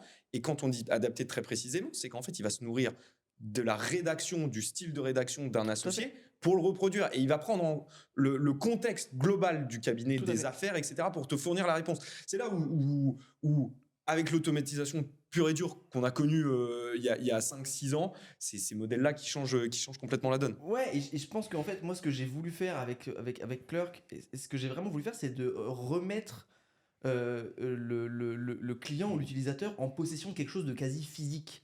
C'est-à-dire, et je pense que c'est une manière de rassurer aussi l'avocat, on lui vend pas qu'un accès à un logiciel, on lui vend le moteur. Hein, on lui vend quelque chose qui lui appartient et que c'est son bébé. On lui vend un robot, un gentil robot, qui va pouvoir utiliser et qui va le comprendre et comprendre ses besoins. Et pour moi, c'est hyper important. Mais pour revenir sur cette histoire d'embedding, en gros, il faut comprendre que dans les solutions de métier, et on n'est pas le seul à faire ça. Hein. Je ne veux pas dire qu'on a inventé la roue et l'eau chaude, parce que ce serait faux. Je pense que Jiminy travaille également sur ces sujets-là, et Harvey, c'est très probable également. Mais c'est surtout travailler sur la qualité de la gestion data en fait en back-end et comment est-ce qu'on a des modèles qui comprennent le sens sémantique de la donnée qu'on leur donne en fait. Ouais. Et alors moi, je vous pose une question. Hein. Comment vous appréhendez le besoin client? C'est-à-dire en fait, comment vous analysez, vous, le besoin client, par exemple, d'un cabinet d'avocats sur ce sujet-là? Ça m'intéresse parce qu'en fait, moi, j'ai ma vision. Je sais ce que je veux. Bon, Jules le sait parce qu'on en a quand même pas mal parlé ensemble. Toi, un peu moins, Pierre, on n'a pas eu l'occasion. Mais c'est important de voir si votre vision de la demande client ou du besoin client est le même que celui que le professionnel va ressentir. C'est ça que je voudrais voir. Alors nous, la philosophie qu'on a sur Supernovia, tu vois, sur le produit, c'est product-led growth. C'est en gros, c'est le produit qui conduit, qui part sur la croissance. Jules, je pense que vous êtes dans le même truc. En fait, on prend les expressions de besoin des avocats et on va designer et faire le produit pour que ça réponde à ces trucs-là. On va pas imposer, comme c'était le cas avant, dire vous allez gagner, vous allez diviser votre temps de production par 5. Non, tu vois, on est au-delà du. C'est bien ça, ce que tu. Oui, en fait, elle est multiple, hein, la demande client, mais elle est justement compliquée à cerner, je pense. Alors, tu as des avocats qui vont vouloir produire massivement beaucoup de documents. Ok, bah, peut-être que l'IA, c'est pas forcément le bon truc. Un truc d'automatisation documentaire, ça peut suffire. Pourquoi aller sur l'IA? Non. La plupart des demandes qu'on a, c'est dans le droit. Le droit, c'est complexe. C'est comment on garantit la même rigueur que si c'était toi qui rendais la demande de ton client du justiciable. Tu vois, c'est comment tu vas plus vite sans perdre en qualité. Mais c'est pas le plus vite et pas forcément et pas l'argument le plus important. C'est toujours la qualité qui est au-dessus de la rapidité. Tu vois, le truc, c'est un peu la compliance, c'est comment tu arrives à être tout le temps au top niveau du droit, parce que le droit, t'as pas le droit à l'erreur quand tu rends quelque chose. Ouais, moi, c'est hyper intéressant ta question, Pierre. Moi, je pense qu'il y a deux choses. C'est que déjà, j'ai été, on va dire, le premier utilisateur final de la solution que j'ai voulu construire. C'est ça. Ouais. Alors, ça, c'est pas représentatif du marché, ça je le comprends tout à fait par contre. Mais c'est vrai que d'abord, j'ai construit le truc qui, moi, en tant que jeune collaborateur, je rêvais d'avoir. Parce que j'en avais marre de faire des trucs. Enfin, tu vois, typiquement, je me souviens que Xavier Mans me dit la première fois que j'arrive dans son cabinet, il me dit il faut que tu regardes si dans notre base de données, on a déjà produit quelque chose qui est similaire pour qu'on puisse l'adapter. Ça nous fait gagner du temps. Et là, c'est la galère. Ah ouais. Et là, mais c'est la galère du siècle. Et donc, c'est d'abord parti de là, et ensuite, c'est parti de beaucoup d'interviews, beaucoup de questionnements auprès d'avocats, de rencontres, qu'on mène encore aujourd'hui. Je parlais des avocats indépendants individuels la dernière fois parce qu'en fait on continue ce travail là pour essayer de comprendre notre marché le plus possible, mais en fait la réalité c'est que déjà il n'y a pas qu'un seul marché dans les avocats, il y en a 3, 4, 5, 6 et qu'ensuite on ne pourra pas apporter une solution qui va répondre aux attentes de tout le monde. Par contre, ce qu'on essaie de faire, c'est de comprendre au mieux le besoin de l'avocat à travers simplement des échanges avec eux et un travail itératif avec eux. Je veux dire, heureusement qu'en fait, alors nous on travaille avec des cabinets dits partenaires, des cabinets pilotes qui nous permettent en fait de tester la solution, et Altaïr en fait partie, et c'est grâce à ça qu'on va ensuite comprendre ce qu'on appelle un produit market fit, mais voilà, comprendre en quoi la solution va vraiment répondre aux besoins de nos clients. Et c'est à travers ce processus, mais qui est un processus qui existe en tech, hein. C'est pas du tout nous, c'est pas du tout original, hein, Ouais, ce ouais, qu'on fait, hein. c'est interview client. Oui. Tu pars quand même d'une petite intuition. Tu vois, nous, à l'agence Supernovia, à la base, c'était on s'est servi de l'IA pour gagner pour produire plus vite ce que les clients attendaient et en se prenant moins la tête sur des étapes qui étaient chronophages.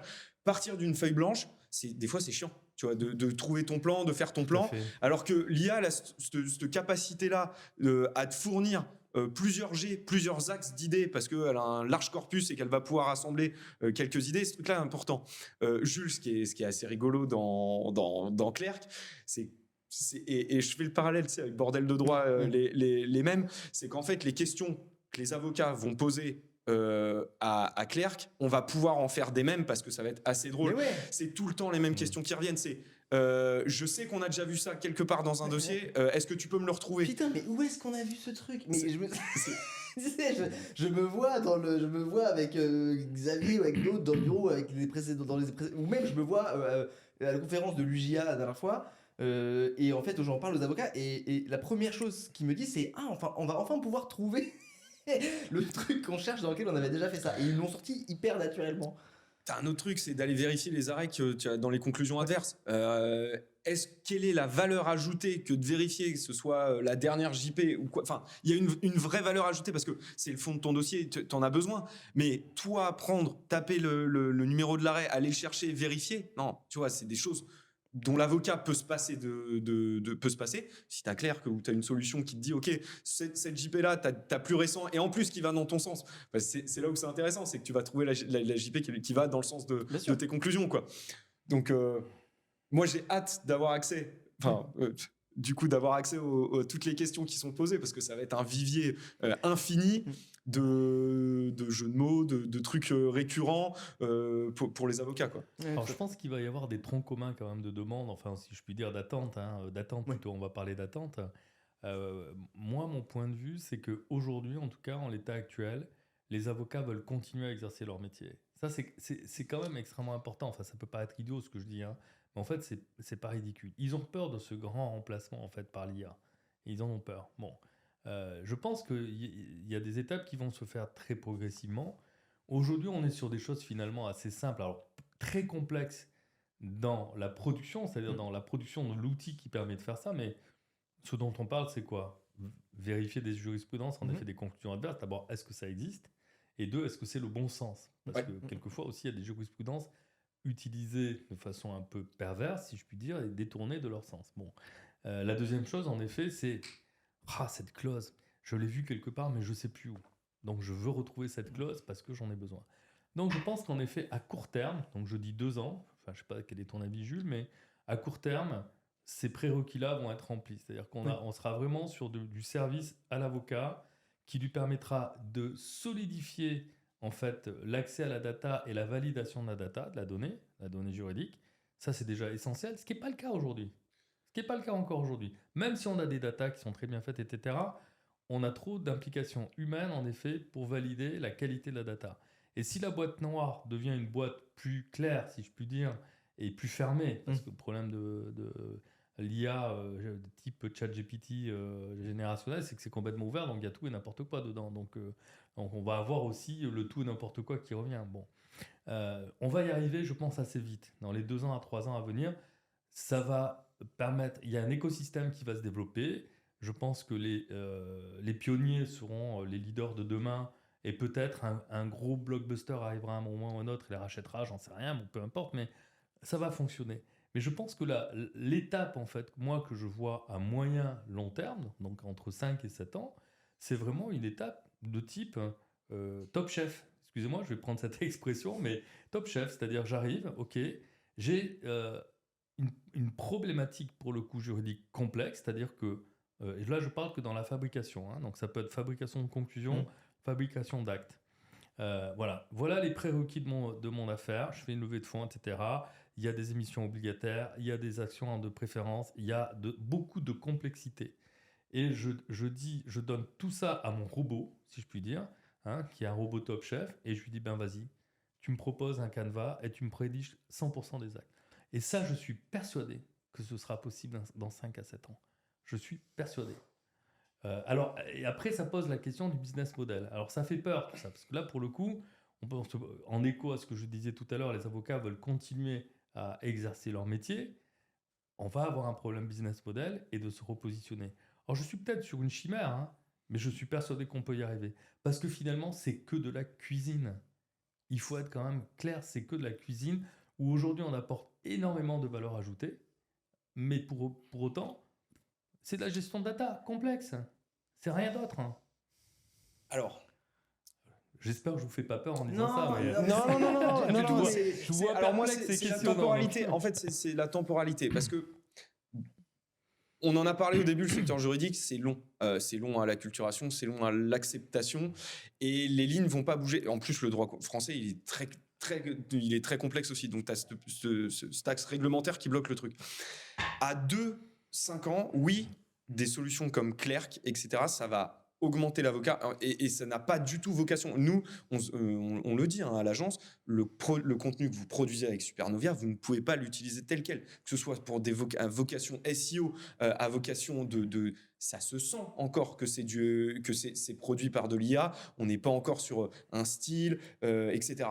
Et au niveau de l'avocat, c'est pareil, tu vois, la façon dont tu dis, on se confronte on trouve pas la solution à pas une problématique du coup, je veux pas utiliser le mot problème, mais on trouve pas la solution, on contourne. Ça, c'est la vraie valeur ajoutée de l'avocat. C'est comment tu navigues dans le droit français ou le droit européen sur des trucs qui sont très techniques, comment tu détournes ce truc-là. En croisant les bases de données internes et externes, comme Clerc va le faire, comme d'autres logiciels IA vont le faire, ça va te permettre d'accélérer ta pensée. Tu vois, tu vas dire, OK, il y a de la doctrine qui dit ça là-dessus. Il y a une JP qui dit ça, OK, comment je vais pouvoir utiliser toute cette donnée-là pour aller plus vite dans mon réflexion et pour contourner le problème.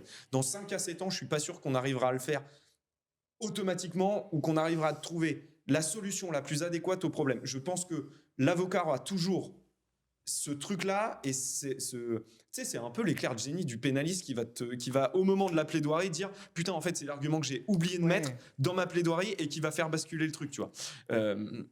Et 5-7 ans, ça me paraît très proche parce que ça va très vite. L'IA a été très vite là sur les 2 dernières années, mais en même temps alors le principe des LLM, je ne sais pas si on peut trop en parler là-dessus, mais c'est que ça a été très vite parce que les IA ont pu se nourrir d'une masse de contenu qui était déjà existante. Mais là, aujourd'hui, une fois qu'elle est nourrie avec tout ce contenu-là, ça va être plus dur de l'entraîner aussi, plus dur de la faire évoluer peut-être. C'est pas tellement ça que non, ça va évoluer. Et puis en plus, on sait qu'OpenAI, ils sont en train de préparer GPT-5 et puis ils vont arriver avec QStar. C'est marrant parce qu'il y a un podcast passionnant qui est le podcast de... avec Sam Altman et comment il s'appelle?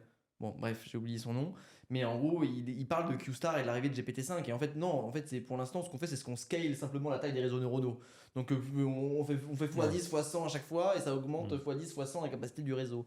Déjà, à un moment donné, on va arriver à une limite à ça, hein, parce qu'on va pas pouvoir scaler encore beaucoup plus avec les puissances de computation qu'on a aujourd'hui. Et aussi, il faut comprendre un truc, c'est qu'aujourd'hui, les LLM, elles sont pas capables de raisonnement. Hein. Pas du tout, quoi. Un LLM, encore une fois, c'est un modèle probabiliste. Les LLM sont pas capables de faire des maths. Pourquoi ? Parce qu'ils sont pas capables de prévoir. Donc, effectivement, on peut se poser la question de savoir si dans 5 ou 7 ans, un LLM sera capable de prévoir plusieurs étapes à la suite en faisant de la chain of thought, etc. Pourquoi pas ? Mais moi, j'ai beaucoup de mal à y croire. Alors, effectivement, quand on parle de production de contrats, etc., pourquoi pas ? Mais quand on parle d'un contentieux complexe sur 10 ans, avec un projet à 5 milliards, des plans gigantesques de ponts qui s'effondrent, et surtout tous les enjeux juridiques qui vont avec, et les enjeux juridiques humains. Et c'est exactement ce que j'allais dire, et humain. Tu vois, c'est ça. la pensée humaine, elle est très difficilement cernable. Enfin, tu vois, c'est difficile de cerner tout un groupe d'humains. Je vous rejoins sur cette analyse. Il faut distinguer en effet le contentieux et le conseil. Dans le contentieux, ce top chef ne fonctionne pas. Non. Le top chef ne fonctionne pas parce qu'il y a de la donnée qui n'est pas que de la donnée juridique, il y a de la donnée factuelle qui est extrêmement importante et qui le sera toujours, je pense, dans le contentieux. Mais après, on pourra parler de l'IA, de l'impact de l'IA, de mon point de vue, sur le contentieux, qui sera différent.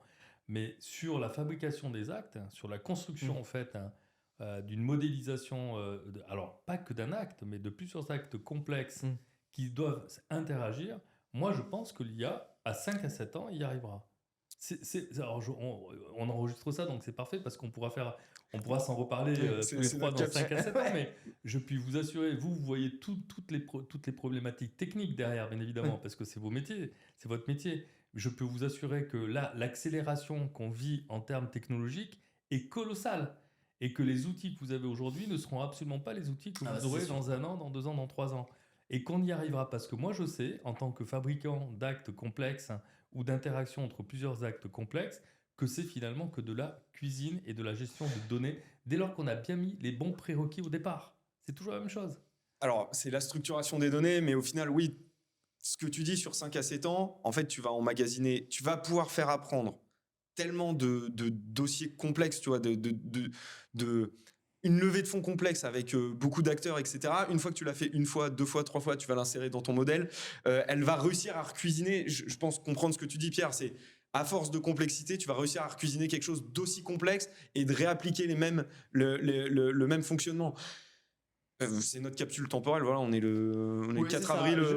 En vrai, je Ce qui suis. pose encore une fois des problématiques de business model Ouais, pour oui, les cabinets. ça pose des problématiques de business model, je suis d'accord. Après, je pense que sincèrement, on a le temps parce que c'est un peu comme dire, enfin, est-ce que ton collaborateur aujourd'hui il est capable de te sortir un jeu d'actes parfaitement carré du premier coup, dans lequel toi t'as pas besoin de réfléchir à toute la stratégie autour, Mais etc. bien sûr qu'il y aura du tuning derrière, si tu Ouais, veux, c'est ça. nécessaire Ouais. et obligatoire.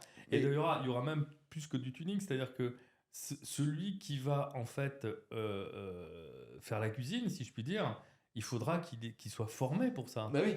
qu'il soit formé pour converser. Ça, c'est l'enjeu d'ailleurs immédiat. Apprendre, on en a parlé, tu nous as bien averti là-dessus, c'est apprendre à parler avec le robot. Oui. Savoir parler avec un robot, c'est déjà le premier prérequis aussi. Ça va Donc, être un savoir-faire et important pour la future génération d'avocats. Ouais, alors Enfin, après, j'ai envie de te dire que mais dans dans tous les 10 ans, domaines, finalement. mais dans tous les domaines. enfin là, aujourd'hui, les personnes en primaire actuellement utilisent déjà ChatGPT et dans 10 ans, tout le monde n'interagira. Alors, je veux pas prédire ça, c'est pas forcément vrai, mais il y a une grande majorité, en tout cas, des outils informatiques avec lesquels on va interagir en langage naturel. Là, je Ouais, crois, je suis le d'accord. dernier article que j'ai vu, 8 millions d'emplois menacés en Angleterre directement par l'IA. Alors, tu vois, c'est ce discours-là, moi, qui me gêne un peu parce que c'est le truc qui fait peur, qui est là pour faire réagir les gens. Mais en même temps, c'est quoi la valeur ajoutée? Nous, je le vois en marketing, hein. C'est quoi la valeur ajoutée quand tu as un tableau Excel que tu peux faire traiter par de l'IA pour sortir un modèle ou quoi que ce soit? Pourquoi le faire toi si une machine le fait mieux que toi, tu Je vois? suis parfaitement d'accord. C'est bien là où donc on peut parler de sujet de valeur ajoutée. Il va falloir faire remonter, comme d'ailleurs tous les outils qu'on a eus jusque-là nous ont obligés à remonter dans notre valeur ajoutée, dans notre capacité de mieux servir le client sur sa demande de droit, en fait. Il est là le sujet. Si je rebondis là-dessus, tu sais, avec la fabrique juridique, c'était notre discours. C'est les avocats qui nous expliquaient que la fabrique juridique, non, on cassait le marché, on faisait de l'ubérisation. Ce qui était faux en plus, parce que nos tarifs étaient pas au ras du plancher. Euh, Moi, je leur disais, c'est quoi la valeur ajoutée de faire payer 5 000 € un pacte d'associés simple euh, qui a déjà servi 50 fois pour 50 autres projets, est-ce que c'est légitime de le faire payer toujours autant au justiciable, au mec qui vient? Forcément, le gars, il trouve un modèle sur Internet parce qu'il trouve ça trop cher. Et Alors, ce qui est une erreur, en Ouais. fait, la réalité, parce que Ouais, je te là, laisse pour le coup, décortiquer, mais hein. oui. en tant que praticien, le nombre de dossiers qu'on a récupérés comme ça sur des deuxièmes levées, si tu veux, avec des problématiques d'associés, justement, parce que ça avait été mal géré, en fait, au départ. Et justement, on a encore, si tu veux, cette complexité. Moi, je pense que cette complexité, et je dis heureusement, moi je le dis, heureusement, elle sera plus là dans 5 ans. Et ça nous obligera, nous, les avocats, on sera peut-être moins nombreux, mais c'est pas grave, on fera autre chose, ou les autres feront autre chose. Mais ça nous obligera à être encore plus efficients, encore plus axés sur le service client. Ouais, c'est Le ça. client demandera autre chose. Je vais vous donner un deuxième exemple, juste dans la fabrication des œufs, car on pourra parler du contentieux après. Mais sur la partie purement production d'actes. Euh, Aujourd'hui, qu'est-ce qui se passe? On a des usages de pratiques, par exemple en M&A ou en levée de fonds. On a des usages. Sur les garanties, on va avoir des plafonds de garantie en fonction de la taille de la société, etc. Enfin, ouais, je ne sais pas si vous connaissez un peu ces domaines-là. Si demain on consolide toute la data en fait des pratiques de M&A, de fusion-acquisition, en France, en Europe et dans le monde. Et bien clairement, on va avoir le bornage en fait de nos négociations de contrats systématiquement. Je suis dans l'activité d'imprimerie. Ma boîte fait 10 millions d'euros de chiffre d'affaires. Je la revends 5 millions, etc. J'aurai le bornage, si vous voulez, de ma garantie. Qu'est-ce qui restera à négocier en fait? Pas grand-chose. On sera dans des bornes, des pratiques. C'est déjà ce qu'on fait, mais avec une data, on va dire, un peu au pif comme ça. Ouais. Hein. Et qu'est-ce qu'on va gérer, nous, à ce moment-là? Des égos. C'est-à-dire l'ego d'un vendeur et l'ego d'un acheteur. Ça, c'est mon point de vue. Tu vois, Ouais, c'est ma perception en tout cas. Et du coup, ça remet carrément en perspective la valeur ajoutée de l'avocat, tu vois. Et on est d'accord. Et donc le business model et donc réinventer un métier, le faire évoluer. Et je ne suis pas certain, en tout cas sur la partie conseil, je peux en parler, on parlera du contentieux après, et je ne suis pas certain que la profession est prête aujourd'hui à affronter en fait ce sujet de valeur ajoutée. Je pense pas, effectivement. Après, je pense qu'il y a un vrai sujet sur la proximité de l'avocat et de son client. Il y a un vrai sujet quand même, Ouais, parce ouais. que aujourd'hui, le client ne comprend rien à ce que fait son avocat, déjà, de base. Et d'ailleurs, c'est pour ça qu'il veut pas le payer. Il y a des énormes enjeux de recouvrement de créances chez les avocats, je suis bien placé pour le savoir. Mhm.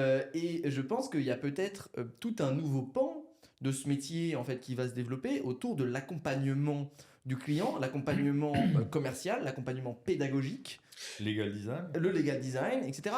Et d'ailleurs, c'est pas plus mal en fait au Mais c'est final très bien. que l'avocat se rapproche enfin de son client et sorte de l'enjeu de production pure. Et d'ailleurs, moi, je pense que le collaborateur libéral, c'est une très bonne chose qu'il puisse sortir de l'acte de production pure, parce que Parfaitement aujourd'hui, d'accord avec ça. c'est ça, le collaborateur libéral, il est enfermé dans un schéma qui fait qu'il est, il est, je vais dire le terme soumis, c'est pas le cas dans tous les cabinets, mais il est soumis au diktat d'activité de son associé référent, et il peut pas en fait développer sa propre activité. Il peut pas. Alors, ça dépend des cabinets. Ça Je dépend. mets un bémol. C'est pour ça que je dis ça dépend des cabinets. Ouais, Mais il y a beaucoup. ouais. Enfin, je veux dire, moi, je prends, j'en ai des dizaines des amis qui ont fait des burn-out parce qu'en fait, ils essayaient en même temps de faire plaisir ou de travailler ou de remplir leur mission dans leur cabinet et en même temps de commencer à développer leur propre activité et ils n'y arrivaient juste pas. Et en fait, on est traité comme des fois des ouvriers à la chaîne, où on va faire de la production d'actes en permanence, de la production de machin. La recherche documentaire. Et d'ailleurs, la qualité en pâtit. Moi, j'ai remarqué au bout d'un moment, parce qu'il y a une espèce de réflexion dans les cabinets où t'as pris trop de temps à faire ça, le client il paye tant, donc maintenant il faut que ça sorte plus vite. Et ça risque de disparaître, et c'est une très bonne chose, je pense. Quand je disais tout à l'heure que un pack d'associés valait pas 5 000 €, c'est pas ce que je dis. C'est que l'acte en lui-même, qui a déjà été fait et qui est juste réutilisé, est-ce que la vraie valeur, elle est dans cet acte-là Attends, qui a déjà on est rédigé? d'accord. Mm-mm. Elle Moi, est dans le conseil Ben oui. pour optimiser cet acte et l'adapter en fait à une situation donnée, une situation future. On est Exactement. d'accord. Et quand je dis les justiciables préféraient aller choper un modèle sur Internet, c'est parce qu'ils ne comprenaient pas la valeur ajoutée de l'avocat. Et peut-être que demain, dans 5-7 ans, parce que la production sera hyper simple, en fait, on sera plus sur des modèles d'abonnement. Tu vois, on en revient à ce truc-là de l'évolution du truc, des modèles d'abonnement où en fait l'avocat sera comme ton expert comptable. Tu l'auras au quotidien dans ton entreprise. Alors là, c'est Oh un peu là différent. là, tu Parce prends que des risques. je pense que l'expert comptable, pour le coup, est beaucoup plus en danger. Enfin, si on fait une petite Ouais. parenthèse Ah oui, sur le- Non, mais surtout, sur ils le- s'aiment pas les avocats, les experts sur comptables. le- C'est bien le- pour ça que Ça, c'est bien pour ça que je les ai mis tous les deux dans Pour le. le coup, et pour le coup, en fait, moi j'ai d'excellentes relations et c'est une profession que j'aime beaucoup, mais je considère qu'elle est extrêmement en danger parce qu'aujourd'hui, la production de comptes va être quand même sacrément automatisée, à mon avis, et très facilement automatisée avec des ponts avec les administrations. Enfin, là, alors ça sera peut-être à 7 ans aussi ou à 10 ans, mais je pense qu'ils vont vivre une révolution douloureuse, je pense, douloureuse.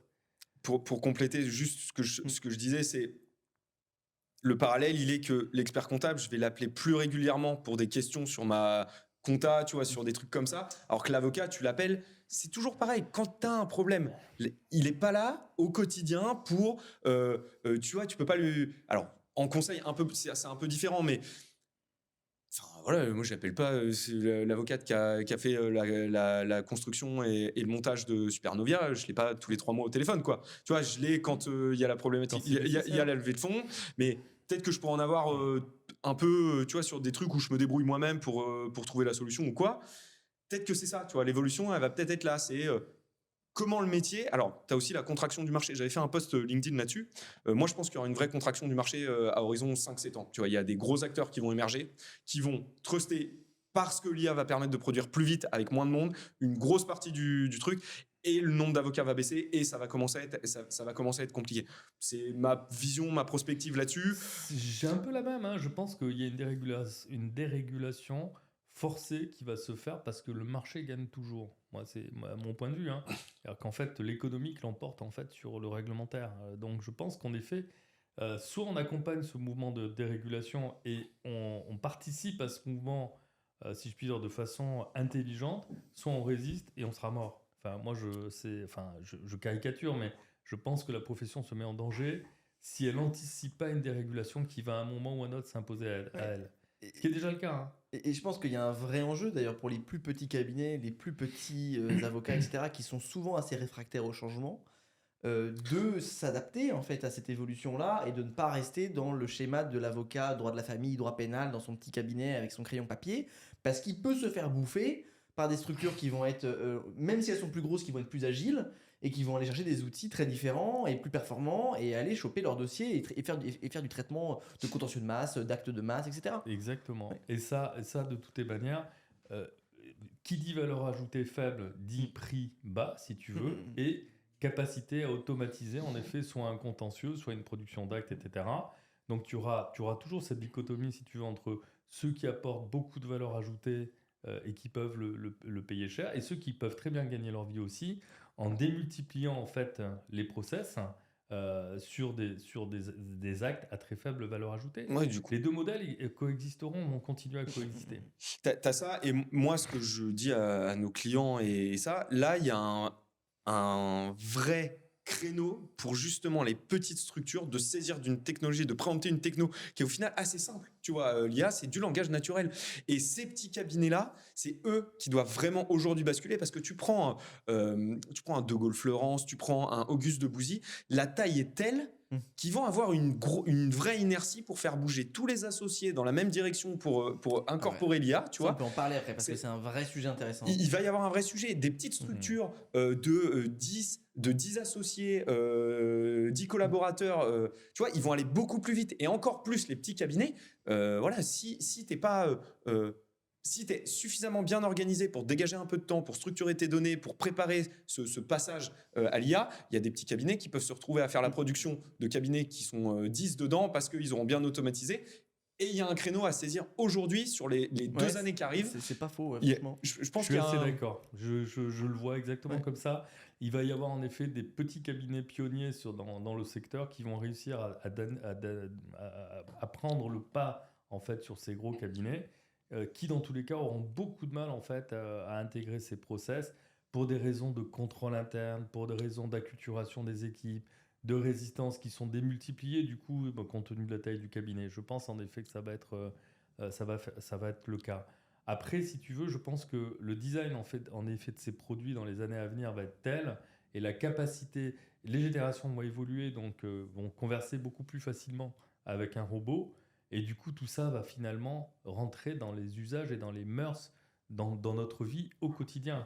Ça, j'en suis persuadé, y compris professionnel. Mais du coup, si ça rentre au quotidien, ça veut dire que les cabinets vont devoir, tu vois, un abonnement, c'est une idée, mais un abonnement à 35 € où le mec peut venir... en fait, hein. Ouais, c'est ça. Le mec va venir poser ses questions sur le site et en fait, ce sera un truc conversationnel.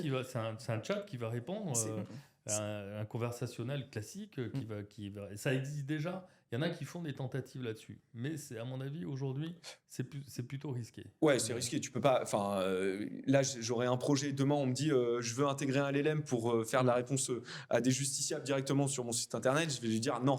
Je vais mettre la réponse en validation, mais je peux pas te laisser faire ça. Déjà, je suis d'accord. On se fera retoquer par le CNB. On va se faire... Enfin, ça peut être violent, mais... Là, les petits cabinets, c'est maintenant. Si vous avez une idée, enfin, tu vois, je le dis comme si on s'adressait à ceux qui vont nous écouter, c'est si vous avez une idée, pas d'automatisation, parce que je veux plus parler d'automatisation, on a passé ce cap-là. C'est prenez le prisme du langage naturel, comment le justiciable peut être aidé et comment vous pouvez incorporer au quotidien l'IA dans votre pratique, tu vois. Ouais, c'est ça. Et c'est exactement ça. Si vous avez une idée, mais faites-le, quoi. Il faut se lancer, il faut le tester. Il faut vraiment pas avoir peur en fait. Je pense qu'il faut se remettre en tête que c'est un outil. Il y a ce Ouais. truc de remplacer quelqu'un, ça remplace Ouais, personne. non, C'est non, un mais outil. c'est pour ça que je parlais de Ouais. grand remplacement tout à Ouais. l'heure, qui est vraiment la crainte Ouais. de la profession. Mais je te rejoins. La rupture de l'informatique, on est passé du papier, Oui. de la machine à écrire à Exactement. l'informatique, ça a été la même rupture. Ce que je voulais dire, on parlait tout à l'heure d'innovation dans la profession ou d'innovation d'une manière générale, d'acculturation au digital et tout ça. En fait, ce qui est extraordinaire, c'est que pendant des années, j'ai dit, bon, les legal tech, franchement, enfin, je le disais ça dans un cadre privé, hein, jamais officiellement, mais je disais, c'est quand même beaucoup de bruit pour rien, quoi, il se passe pas grand-chose, quoi. Il y avait pour moi deux expériences, il y avait Caslo Analytics, qui était vraiment une expérience intéressante. Caslo. Oh, ça a été. Nous, on a travaillé pour eux. Ouais. C'était pour moi la Legal Tech la plus aboutie en termes de tech pure et dure. Exactement. Et sur la valeur ajoutée. C'était aussi mon analyse, qui a intégré l'IA très très vite aussi dans ses process. Donc, bon. Mais en dehors de ça, il se passait pas grand-chose. Predictis, par exemple, qui était une solution sympa, etc., reposait surtout sur le marketing. Enfin, de mon point de vue, il y avait de la gestion data et un marketing qui était excellent. Innovation d'usage. Tu vois, Ouais, une innovation d'usage. Après, en effet, tu reproduisais en fait ce qui se passait dans le schéma classique d'entreprise industrielle ou commerciale dans le monde des avocats, point à la ligne, quoi. Je veux dire, donc je disais beaucoup de bruit pour rien. D'ailleurs, si on prend le total des levées en fait sur 10 ans, c'est ridicule dans le monde industriel ou commercial. Si vous voulez, c'est epsilon. Là, et je disais toujours, j'attends l'innovation de rupture. Ouais. Et en fait, on y est. Elle est là, l'innovation de rupture. Elle est dans tous les domaines, dans beaucoup de domaines. Mais dans le nôtre, l'intelligence artificielle, c'est vraiment... Alors, comme tu dis, le mot est galvaudé, j'en suis complètement d'accord avec ça, mais c'est cette notion d'intelligence, en fait, et de notion artificielle, de lier les deux. Mais je crois qu'on est vraiment sur l'innovation de rupture qui va, à mon avis, à la fois booster les professions comme les nôtres, et à la fois poser des problématiques, bien sûr, d'acculturation, etc., et d'adaptation. Mais clients aussi, d'ailleurs. C'est épistémologique. C'est la seule technologie qui a remis en question les prestations intellectuelles. Il n'y a pas eu, avant ça, la robotisation. On a eu les chaînes de robotisation, ça a remplacé les ouvriers, etc. Est-ce que tu as eu, avant ça, une vraie révolution, un vrai truc tech qui a remis en question les archis, les avocats, les médecins ou quoi? Non, t'en as pas eu. Non, t'en as pas eu. Et d'ailleurs, le plus drôle, c'est que ça a même surpris Google. Ouais. Google qui s'est... C'est-à-dire que quand OpenAI est arrivé, c'est arrivé d'un coup, quoi. Ça a été, pour le coup, le terme disruptif, je pense qu'il est adapté. Ils ont sorti boost sur boost Google. Voilà. Pendant 2 ans, ça a été boost sur boost jusqu'à là, avoir des premiers modèles qui commencent à être... Et encore, Gemini, il n'arrive pas. T'as mis le pion dans la ChatGPT, ils n'y arrivent pas. Tu vois, et t'as Claude Anthropix qui vient de dépasser sur certains KPI, sur certains KPI qui dépassent OpenAI. Tu te dis merde, si même Google se casse un peu les dents là-dessus, ça veut dire que même des petits acteurs, Anthropix c'est tout petit à côté de Google. Ils sont solides chez Anthropic, hein, franchement. On peut parler de Mistral aussi. Hein, oui, il y a Mistral aussi. T'as Mistral, bien sûr. Tu vois, t'as un boulevard. Et c'est une question de mindset pour moi. C'est si tu arrives à penser et à changer le prisme, la façon dont tu penses sur l'entrepreneuriat, etc., en intégrant ce truc-là aujourd'hui, il y a un boulevard pour développer une activité, pour t'engouffrer dans un truc où les gens ont une vision à l'ancienne de la production de ce contenu-là ou peu importe. Et je pense que le mec qui va mettre le doigt dessus, ben lui, peut-être ce sera toi, Claire. Peut-être qu'il y a un autre gars qui va avoir une autre idée et qui va dans 2 ans, qui va éclater le game du juridique, tu vois. Mais je pense que ça va aussi impliquer, là on revient sur la question du business model, ça va impliquer aussi un changement de philosophie chez les cabinets d'avocats. Parce que nous, on a été confrontés à un truc, et je trouve ça hyper intéressant d'en parler, qui est qu'en fait, souvent, aujourd'hui, non seulement les gros cabinets, tu vois, en fait, sont une agrégation d'associés qui ont chacun leur clientèle et sont en fait quasi des entreprises individuelles qui se sont agrégées. Et nous, on a rencontré beaucoup de cabinets, ils nous ont dit, mais attendez, ça veut dire que Henri ou Thierry, il aura accès à ma valeur ajoutée maintenant? Donc je fais comment? Parce qu'avant, ils me renvoyaient les dossiers. Et donc, nous, on a été obligés d'imaginer plusieurs systèmes qui permettraient en fait aux cabinets d'avocats d'avoir soit un cloisonnement fermé entre associés, où bon, pour le coup, il y a des silos, mais ce qu'on trouve et ce qu'on ne conseille pas, parce qu'en fait, c'est dommage, tu perds en intérêt. C'est un réflexe totalement archaïque. Ouais. C'est-à-dire que là encore, quand tu as ce type de remarques dans les cabinets d'avocats, c'est qu'ils sont sur une vision en silo, en effet, de fonctionnement en silo, et qu'ils n'ont pas compris que c'est pas par la protection de leur valeur ajoutée qu'ils allaient comment dirais-je, grandir, mais c'est par le partage de la Mais valeur bien sûr, ajoutée. bien sûr. C'est la blue economy appliquée au droit, hein, Ouais. c'est rien d'autre. Hein. On Tout à parle plus fait. de blue economy aujourd'hui, mais c'est ça en fait la blue economy. C'est l'économie du partage. Et, Et- eux, ils sont encore sur Bah, des c'est- schémas en fait C'est chez l'open source. oui, c'est Ouais. ça. Ils sont sur des schémas de protéger en fait leur savoir-faire. Mais ça n'existe plus, ça. C'est mort. Et ben, je suis très content que tu dis ça. J'ouvre le sujet sur un autre truc. T'as Julien O'Haraud qui a créé Swim Legal, qui a repris un modèle américain de Legal Tech, où en fait il veut replacer le collaborateur à sa vraie place de collaborateur, mais pas un collaborateur pour un seul cabinet, mais c'est de partager le savoir, le collaborateur entre c'est plusieurs cabinets. Et ça, c'est ce que tu dis, c'est hyper intelligent parce que ton collaborateur, si tu le laisses aller bosser pour un de tes concurrents ou pour un dossier qui est connexe, mais il va être formé par un autre cabinet. Il va prendre cette intelligence de l'autre cabinet. Il va avoir du savoir-faire que tu vas pouvoir, toi, utiliser. Donc, tu vois, ce précaré-là de protéger ces datas, c'est un peu moi ce que je regrette avec les éditeurs, quoi. C'est pourquoi cloisonner leurs datas, pourquoi pas mettre ça plus à disposition alors que ça pourrait révolutionner le truc. Et le collaborateur, c'est la même chose. Si tu acceptes que ton collaborateur aille bosser ailleurs, il va se nourrir. Et l'intelligence collective dans le LLM, Mais plus t'as de On data. le fait en interne. Nous, les collaborateurs, en général, travaillent pour au moins 2 associés. Ça leur permet d'avoir des visions différentes. Ça leur permet de s'ouvrir, de travailler sur des dossiers techniques différents, d'approches techniques différentes, de travailler avec des visions d'associés différents, etc. Donc on le fait. Mais c'est vrai, pas en externe. Et cette expérience, elle est hyper intéressante et surtout, elle répond à un besoin incroyable des cabinets d'avocats. Parce qu'en fait, nous, on a un problème de gestion RH. C'est-à-dire Eh que oui. si on surstaffe, Bah, c'est plus rentable. on a une problématique de rentabilité quand on est full up, mais quand on n'est pas full up, en fait, on décline très vite en rentabilité et ça impacte énormément. Et donc d'avoir cette variable d'ajustement externe, c'est une très bonne idée. Alors aujourd'hui, on le faisait avec comment dirais-je, du partenariat de proximité ou des confrères avec qui on avait des liens. Mais avoir une plateforme qui permet, et je trouve que c'est là où c'est extrêmement intelligent, de fournir cette variable d'ajustement, c'est une très très bonne idée. Mais avec le petit bémol du qualitatif. Comment je contrôle que je vais avoir un collaborateur qualitatif? tu vas avoir des c'est ça, des il y a notes, des notes, c'est un des système notes, de des notation. On en reviews, revient. tu vas oui. retrouver une forme Tu de vas valorisation de retrouver ça, ouais. collaborateur. On en revient Avec des encore à ça. problématiques déontologiques chez nous, Ouais. dans le monde des avocats, etc. Ouais. Donc c'est clair. Mais sur le principe, tu vois, tu disais, il y a beaucoup de legal tech, c'est du bruit pour rien. Oui, tu vois, nous on avait copié le modèle de Captain Contrat, on s'est viandé parce que on n'apportait rien de neuf. Là, tu vois, Julien, il a une innovation qui est de rupture, je trouve, dans la pratique même de la collaboration. Ça, je suis tu vois. d'accord. Et c'est la seule legal tech, bon, avec Clerc sur l'IA et tous les trucs d'IA, mais c'est les seuls qui legal tech sort du aujourd'hui cadre, qui sort du cadre ouais, et je suis d'accord. qui me fait dire, putain, si le... Mais c'est pareil, il va lui falloir l'appui du CNB, il va lui falloir l'appui de Barreau, tu vois, pour... Pas certain qu'il ait un appui de Mais la ouais. profession. Hein. Ah, mais c'est clair, c'est clair. Je suis pas certain qu'il ait un appui de la profession. Moi, je pense que... Enfin, Je sais pas où il en est des discussions avec le CNB aujourd'hui, mais bon. Et il a un argument qui est pas mal. Il me semble que les cotisations du CNB sont plafonnées à un certain chiffre d'affaires. Si tu le dépasses, tu restes au même chiffre d'affaires. Lui, il a une réflexion qui est assez intelligente. C'est que si tu arrives à faire gagner plus d'argent aux collaborateurs, donc aux avocats qui sont dans les premières tranches, plus tu les fais monter en tranches, plus le CNB récupère de l'argent. Et c'est un argument qui me fait marrer, tu vois, parce que c'est pragmatique de dire ça. Oui, remets le collaborateur au centre, il va faire plus de missions, il va donc cotiser plus, vous allez récupérer plus d'argent. Bon, si c'était que là-dessus, j'aimerais bien que ça fonctionne. Je suis pas sûr que l'argument soit très recevable par le CNB. Voilà, En tu vois. fait, il y a des visions idéologiques par rapport à ce sujet-là.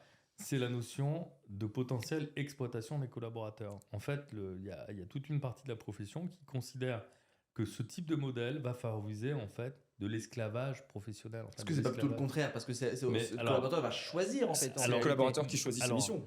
De mon point de vue, je considère également que ça donne beaucoup plus de liberté au collaborateur qui finalement sera plus dans une collaboration libérale, mais sera indépendant, profession libérale classique, et il travaillera pour plusieurs cabinets. Mais, Et ça fait peur parce qu'en fait, ça fait peur à la profession parce que du coup, il y a un problème de contrôle. Tu as été en cabinet d'avocat, tu sais moi j'ai besoin de contrôler mes équipes, d'avoir des gens qui travaillent, qui sont entre guillemets formatés comme j'ai envie Ouais. qu'ils le soient. Et là, ça va échapper. Et donc, je suis d'accord avec toi, c'est une vraie innovation de rupture, bizarrement. Même si elle est simple, parce qu'en fait, c'est la mise à disposition en fait, de ressources qu'on trouve ailleurs, en fait, dans d'autres secteurs. Les ingénieurs, par Ouais. exemple, ça se fait depuis longtemps, Oui. en informatique en particulier pendant des années. Bon. Mais là, chez nous, ça pose des problèmes qui bousculent en fait, les usages de la profession très fortement. C'est clair. Mais ça me permet de faire l'annonce du prochain podcast. Je reçois demain Lila Louise Maréchaux de Iris et Thémis. Et justement, on va parler de la place du collaborateur. C'est un peu la grande démission là en ce moment dans l'avocature. Il y a beaucoup de messages sur les réseaux sociaux où voilà, après 10 ans de bar, bah voilà, c'est rideau, je suis épuisé, j'en ai marre, je vais faire autre chose. Et je gagne pas assez bien ma vie. Et je gagne pas assez bien ma vie. Je gagne mal ma vie, c'est même pas je je gagne gagne- pas assez bien. J'ai je fait gagne 7 ans mal ma vie. d'études, Ouais. 10 ans de bar et je suis toujours à 2500 balles par mois, voire moins. C'est ça. Plus les qu'est-ce charges, que Je je fais là paye masse de charges alors que je suis un salarié moins qu'un salarié. Je sors de la fac et du CAPA et je touche même pas le SMIC. Je prends la pression des justiciables, ma responsabilité peut être engagée. Enfin, tu vois, J'ai plus l'aura de l'avocat, on m'a pu être plus maître, mais on me dit, et toi là, c'est toi l'avocat Ouais. Je suis désolé de le dire, mais il y a aussi cette relation qui s'est désacralisée, qui à mon avis n'est pas une bonne chose d'ailleurs, Non. pas tellement pour la profession, mais globalement dans la société, désacraliser en fait la relation entre un représentant de la justice et d'ailleurs les magistrats ont le même problème, la police a le même problème, enfin tout ce qui est en lien, si vous voulez, avec le droit, on a ce problème de désacralisation de la relation avec le public, et ça c'est quand même un problème pour moi. Alors désacraliser quand c'est pour rendre plus accessible le droit, ça j'aime bien, j'ai aucun problème avec ça, mais désacraliser quand ça passe par le non-respect en fait de la personne qu'on a en face. Et ces jeunes avocats, ils ressentent ça, ils nous le disent, ils disent mais ils sont pas moi payés. je suis rien pour mon client. Mais Ils me traitent comme c'est ça, voilà. mais parce que les clients sont aussi des fois maltraités par les avocats. Je pense qu'il y a un effort à faire des Aussi, deux côtés en je fait. suis d'accord. Ouais, Qui prennent les avocats peuvent quelquefois prendre leurs clients enfin, pour des cons, franchement, ouais, faut le des dire comme- ignares, ouais, donc, des ignares, ils euh, comprennent rien, machin, etc. Alors effectivement, déjà c'est normal que le client comprenne rien parce que s'il comprenait bah, quelque chose, si il tu viendrait lui pas te expliques voir. pas non plus, il va pas C'est comprendre. ça. hein. Mais après, t'as, à l'inverse, je prends l'exemple de Clémence, ma femme qui est pénaliste, elle accompagne un mec depuis 5 ans, elle le sort, elle lui évite d'aller en tôle, au prud'homme, elle lui récupère une petite somme pas dégueu. Première erreur qu'elle fait, une erreur humaine, hein, tu vois, il engage sa responsabilité devant le bâtonnier. Et là, tu te dis, putain, mais dans une relation qui dure depuis 5 ans et tout, je comprends, ça démotive. Et c'est des cas comme ça, t'en as tout le temps, dès que ça se passe mal. Alors, certains, c'est ce que tu dis, ont été échaudés par une relation qui était moins bienveillante. Mon avocat, j'ai payé, j'ai jamais rien eu. Mais c'est pas la majorité, tu vois. Non. C'est pas la majorité. Et ce problème-là du justiciable, et puis t'as l'accélération aussi de la justice. Enfin, pas l'accélération de la justice, mais Malheureusement, non. non, l'accélération, Amazon, tu vois, quand tu commandes un truc, tu le veux le lendemain. Et bien en fait, le problème, t'as ces attentes des justiciables Mais- qui sont calquées à notre société aujourd'hui, qui n'est pas en phase avec la temporalité du droit. Mais tu vois, on en revient à ce dont on parlait tout à l'heure. Le client ne comprend pas ce que fait l'avocat. Et donc, il a l'impression que l'avocat peut lui sortir un truc immédiatement comme ça. Alors, vas-y, sors-moi l'acte, sors-moi les conclusions, machin, etc. Et donc, le truc, c'est que l'IA, en tout cas, va permettre peut-être, encore une fois, à l'avocat de se rapprocher de son client et que le client comprenne mieux quelle est la réelle valeur ajoutée de l'avocat. Parce que le jour où le client, pour le coup, il va se ramener avec un acte tout fait ChatGPT et qui va se ramasser. Ah, bah, c'est clair, c'est clair.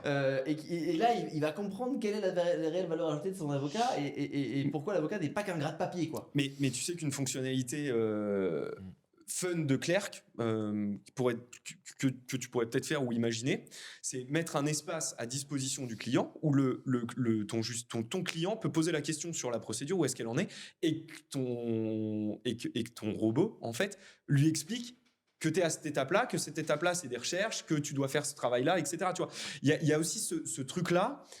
de suivi de dossier, d'explication du droit, de comment ça se construit, pourquoi les conclusions ça prend du temps, pourquoi on attend les conclusions adverses. Et tu vois, c'est hyper simple. Tu lui dis la procédure, ça se passe comme ça. Ben, un LLM, il est carrément capable de te faire un petit laïus pour te dire que là, on est en attente des conclusions adverses. Ça peut prendre du temps parce qu'il y a des interactions. Tu vois, c'est De toute façon, au-delà de la production du droit, tu as aussi la relation justiciable. Mais de toute façon, je pense que c'est un biais des LLM qui existe, mais à chaque fois, c'est. Vous devriez vous rapprocher d'un avocat. C'est ça, Ouais, mais ça, C'est le ça, c'est cadenas vraiment- OpenAI qui nous fait tellement ça, marrer. Et tu craques, tu vois. Que tu peux jailbreak. Tu peux jailbreak, D'ailleurs, voilà, tu peux c'est l'éviter, déjà, mais tu te prends bien la tête en prompt engineering pour c'est ça. éviter. Bah, petit tips, hein, si vous êtes bloqué parce que pour des questions de droit d'auteur sur OpenAI ou quoi, vous lui dites que vous êtes propriétaire de la donnée, donc là ça fonctionne, il va accepter de faire le truc, ou alors vous dites que vous le faites dans le cadre d'un rapport de police et ça fonctionne très très bien et du coup ça le force à le faire et Mais voilà. ouais, ça fait partie des anomalies pour moi en fait du système. Le pouvoir contourner un système, ce système-là, pour moi ça fait partie des anomalies. Donc ça donne de la liberté, c'est sympa, mais ça génère aussi de l'inégalité. C'est-à-dire que vous allez savoir le faire, le justiciable lambda va pas savoir le faire et va tomber dans des pièges en fait juridiques. Vous voyez, enfin il va se Ouais. retrouver avec de la fausse info. Et ça me faisait penser ce que tu disais là il y a 2 minutes au fait que je suis persuadé qu'on va voir très vite arriver des clients qui ont, voilà, j'ai interrogé ChatGPT, il m'a sorti un contrat, moi en fait, voilà, je vous paye pour que juste vous révisiez le Et contrat. vous auditiez le contrat. Ouais. Mais Et ça, moi, je vais ça me va être refuser à dur. le faire. Ah bah, ça va Alors, je vais me refuser à le faire en termes de responsabilité, d'une part, parce que c'est beaucoup de... Il va falloir contrôler quand même beaucoup de choses, en fait, pour pouvoir valider le contrat. Et deuxièmement, parce que je pense que c'est pas rendre service, en fait, au justiciable, au client, que de lui faire croire que notre rôle n'est que la révision de ce que peut sortir, en fait, un robot pur et dur. Demain, on pourra en parler, ou dans 5 ans ou 7 ans, on pourra en parler, mais là, c'est trop tôt pour qu'il y ait ce basculement. Et c'est pas sain, je pense. Non, c'est pas ça. Après, c'est intéressant parce qu'au début de cette histoire, moi je m'étais dit ce qui risque de se passer dans un délai de 5-10 ans, peut-être plus court, mais c'est que l'avocat se transforme peut-être un petit peu plus en notaire. Qu'on ait une forme ou d'huissier, on ait une forme d'authentification d'actes. Ça, sauf qu'on a le lobby en effet des notaires qui nous Oui. ferment la porte. On a essayé. On a essayé. Parce que eux-mêmes savent qu'ils sont sur un siège éjectable sur le sujet. Mais Donc, effectivement, mais en fait, un client va venir voir un avocat avec un acte qu'il aura pré-rédigé, ce qui existe d'ailleurs un petit peu déjà en droit administratif. Où vu qu'en fait on a dans le cas du recours pour excès de pouvoir, il y a des fois le ministère d'avocat n'est pas obligatoire. On a des clients qui arrivent avec des conclusions qu'ils ont déjà pré-rédigées. Alors j'ai essayé de faire ce que j'ai pu pour contester le permis de construire de mon voisin parce qu'il veut construire une tour de 10 mètres au-dessus de ma fenêtre. Et donc on a ce boulot-là où on va auditer. C'est marrant parce que moi je l'ai jamais vécu comme un affront. Je me suis toujours dit bon c'est intéressant, le client il a fait un effort, il a essayé de trouver par lui-même et derrière c'est à moi de lui apporter ma connaissance du droit et effectivement des fois de lui dire ça sert à rien ce que vous avez fait, je suis désolé mais je vais devoir le reprendre de A jusqu'à Z, ou de lui dire écoutez il y a eu quelques erreurs que j'ai rectifiées et à ce moment-là tu le factures moins cher, mais je trouve pas que ce soit tellement choquant. le problème, c'est que sur un acte simple, c'est jouable. Sur un acte complexe, Ouais. c'est quand même beaucoup plus compliqué. C'est là, en fait, où c'est piégeux. Mais je pense qu'à un moment ou à un autre, de toutes les manières, on sera confronté à ce sujet-là. Mais aujourd'hui, moi, par exemple, je me refuse à réviser depuis longtemps des statuts que quelqu'un a sorti des statuts sur Internet et il me demande est-ce que vous pouvez les réviser. Je veux pas le faire. Parce que c'est pas ma valeur ajoutée, j'ai pas envie de tomber là-dedans. C'est pas mon métier, en fait, de faire ça. Mais c'est une question de responsabilité collective de la profession, mais on sait très bien ce qui va se passer. Il y aura toujours des gens qui Mais bien accepteront de sûr, le faire. mais bien sûr. C'est comme le dopage dans le cyclisme. Si tu imposes, tu leur dis, mais non, les gars, allez, on se met tous d'accord, personne se dope, tu auras toujours un mec qui va dire, ouais, mais moi je peux gagner en me dopant. Tu vois, Ouais. et le truc, il sera toujours là. Il y aura toujours le mec qui acceptera et son voisin va le voir. Et tu vois, c'est ce cercle-là où. Bah ouais, c'est sûr que arriver avec un acte qui est déjà tout fait avec ChatGPT, et imagine en plus le jour où il y a plus de data, le jour où les modèles ils évoluent et où tu vas pouvoir accéder, parce que là, clair que c'est une solution qui est à destination des avocats. Moi, je suis sûr que dans 2-3 ans, avec l'open data massif en France, etc., est-ce qu'il n'y a pas un avocat, est-ce qu'il n'y a pas quelqu'un qui va se dire, ok, bah moi je vais mettre une app de conseil juridique qui va réussir à trouver un axe, tu vois, dans la déonto, ou qui va réussir à faire passer ce truc-là, je sais pas. En fait, je pense qu'il y a une vraie question de l'open source en juridique quand même qu'il faudrait peut-être mettre sur la table aussi, c'est-à-dire, moi, je rêverais de créer un archive juridique. Je sais pas si tu connais, on a déjà Ouais, dit, si, si, Arxiv, carrément, qui est carrément. les archives scientifiques qui sont mises en ligne gratuitement à destination de tout le monde. Tous les papiers d'IA, donc le papier d'IA fondateur qui a été produit par Google, Attention is all you need en 2017, qui a été mis gratos sur le web en fait. Des fois j'ai du mal à comprendre pourquoi, et on en revient à ce qu'on disait tout à l'heure, pourquoi est-ce qu'un Lexis ou pourquoi est-ce qu'un Dalloz font pas des pas dans ce sens-là, parce que je pense le droit n'y gagnerait qu'en qualité en fait, en réalité. On est bien d'accord, mais tout le modèle économique même de LexisNexis, de Dalloz des 30 ou 40 dernières années, Mais il faut ne passer sur un repose modèle- que sur la préemption de cette passer sur un data-là. modèle publicitaire. Ouais, mais Et il y a des sujets de propriété intellectuelle, Aussi. littéraire et artistique aussi, quand même, un peu sur ceux qui produisent. Mais tu les rémunères. YouTube, Ouais, et, tous les producteurs on est YouTube. rémunéré, on est rémunéré quand on écrit pour LexisNexis, Dalloz, etc. Mais pour le coup, je suis d'accord, de toute manière, ça c'est un verrou qui va sauter à mon avis dans les années à venir. Ouais. Et là, la grande crainte, et là, le rush qu'il y a eu sur l'IA dans ces grosses boutiques-là, il a été fait là-dessus pour garder, je pense, ce monopole encore quelques années avant que ça s'ouvre. Mais je suis comme toi. Tu vois, même l'IA sur les modèles les plus aboutis, Mistral et tout, on est en open source. Tu vois, ça veut dire que bien sûr. ces technos-là, elles se nourrissent des développements d'autres développeurs pour évoluer. Et c'est pour ça que ça va si vite. Et si on reste renfermé comme on est là dans le juridique, de ce microcosme, d'avoir peur de ce qui va se passer, Oui, sauf que si tu veux, ils n'ont pas de business model alternatif. Mais bien sûr que si, moi je suis pas d'accord avec ça. Ils ont bien sûr qu'il y a on peut Enfin, en tout cas, imaginer. ils n'ont pas imaginé de Non, business mais model moi- alternatif. Mais vous savez Moi je quoi ? réfléchis à voix haute, mais pourquoi est-ce qu'il n'y a pas un business model avec de la publicité? Donc YouTube, quand on regarde une vidéo YouTube, il y a une pub qui est attachée à la vidéo, et ensuite il y a un fonds qui est créé avec l'argent qui est généré par cette publicité, et les gens sont rémunérés comme ça. Donc si tout le monde va consulter, et ce serait hyper intéressant comme projet d'ailleurs, hein, sincèrement, tu crées la première base de données avec rémunération publicitaire de données juridiques, et moi je suis absolument persuadé que les producteurs seraient mieux rémunérés qu'ils le sont actuellement, parce que je ne sais pas combien est payé un professeur agrégé pour un article sur la JDA, mais je suis pas sûr que ça fasse ses fins de mois quand même. Ah, je suis pas persuadé qu'il va gagner sa vie avec ça, non. Ouais, voilà, c'est ça. Moi, je clair. pense que, en fait, finalement, le producteur de contenu juridique de qualité pourrait mieux gagner sa vie par un système publicitaire et de partage open source. Alors, pas tout à fait open source du coup, mais qui soit plus à l'abonnement, tu vois, ultra cher, hors de prix, et l'enfermement du savoir, quoi. Mais du coup, ça me donne une idée, c'est que je vais envoyer ce podcast aux éditeurs, à Dalloz, Lexis. On va les inviter à se réunir autour d'une table, et ça pourrait être assez intéressant de confronter leur point de vue, tu vois, sur l'avenir du droit et ce qu'apporte sur la donnée et la protection de cette data-là. Bon, en tout cas, je vous remercie. Au final, ça fait 2 heures, Pierre, tu vois, c'est passé très vite. Ouais. C'est passé très Tu es vite. très bavard, non, je plaisante. Non, je vous ai laissé parler. Non, mais merci pour ce premier podcast, c'était vraiment cool. Merci Pierre, merci Ben, merci à Jules. vous deux également. Merci à vous deux, et merci Extrêmement à toi. intéressant. Ouais. Et on n'a pas tout dit, on a plein de choses Ouais. encore à dire. Il y aura d'autres épisodes. On se retrouve déjà dans 2 ans pour une première, Ouais, c'est ça. une première validation des dates et de nos prévisions. Et dans 5-7 ans, peut-être il y aura plus d'avocats et le monde aura complètement changé. Non, j'espère qu'il y aura toujours des avocats quand même. Mais c'est à peu près sûr qu'il y en aura encore. Oui, je pense C'est également. certain. Merci beaucoup. Allez, à plus. Merci à Merci à toi. vous deux.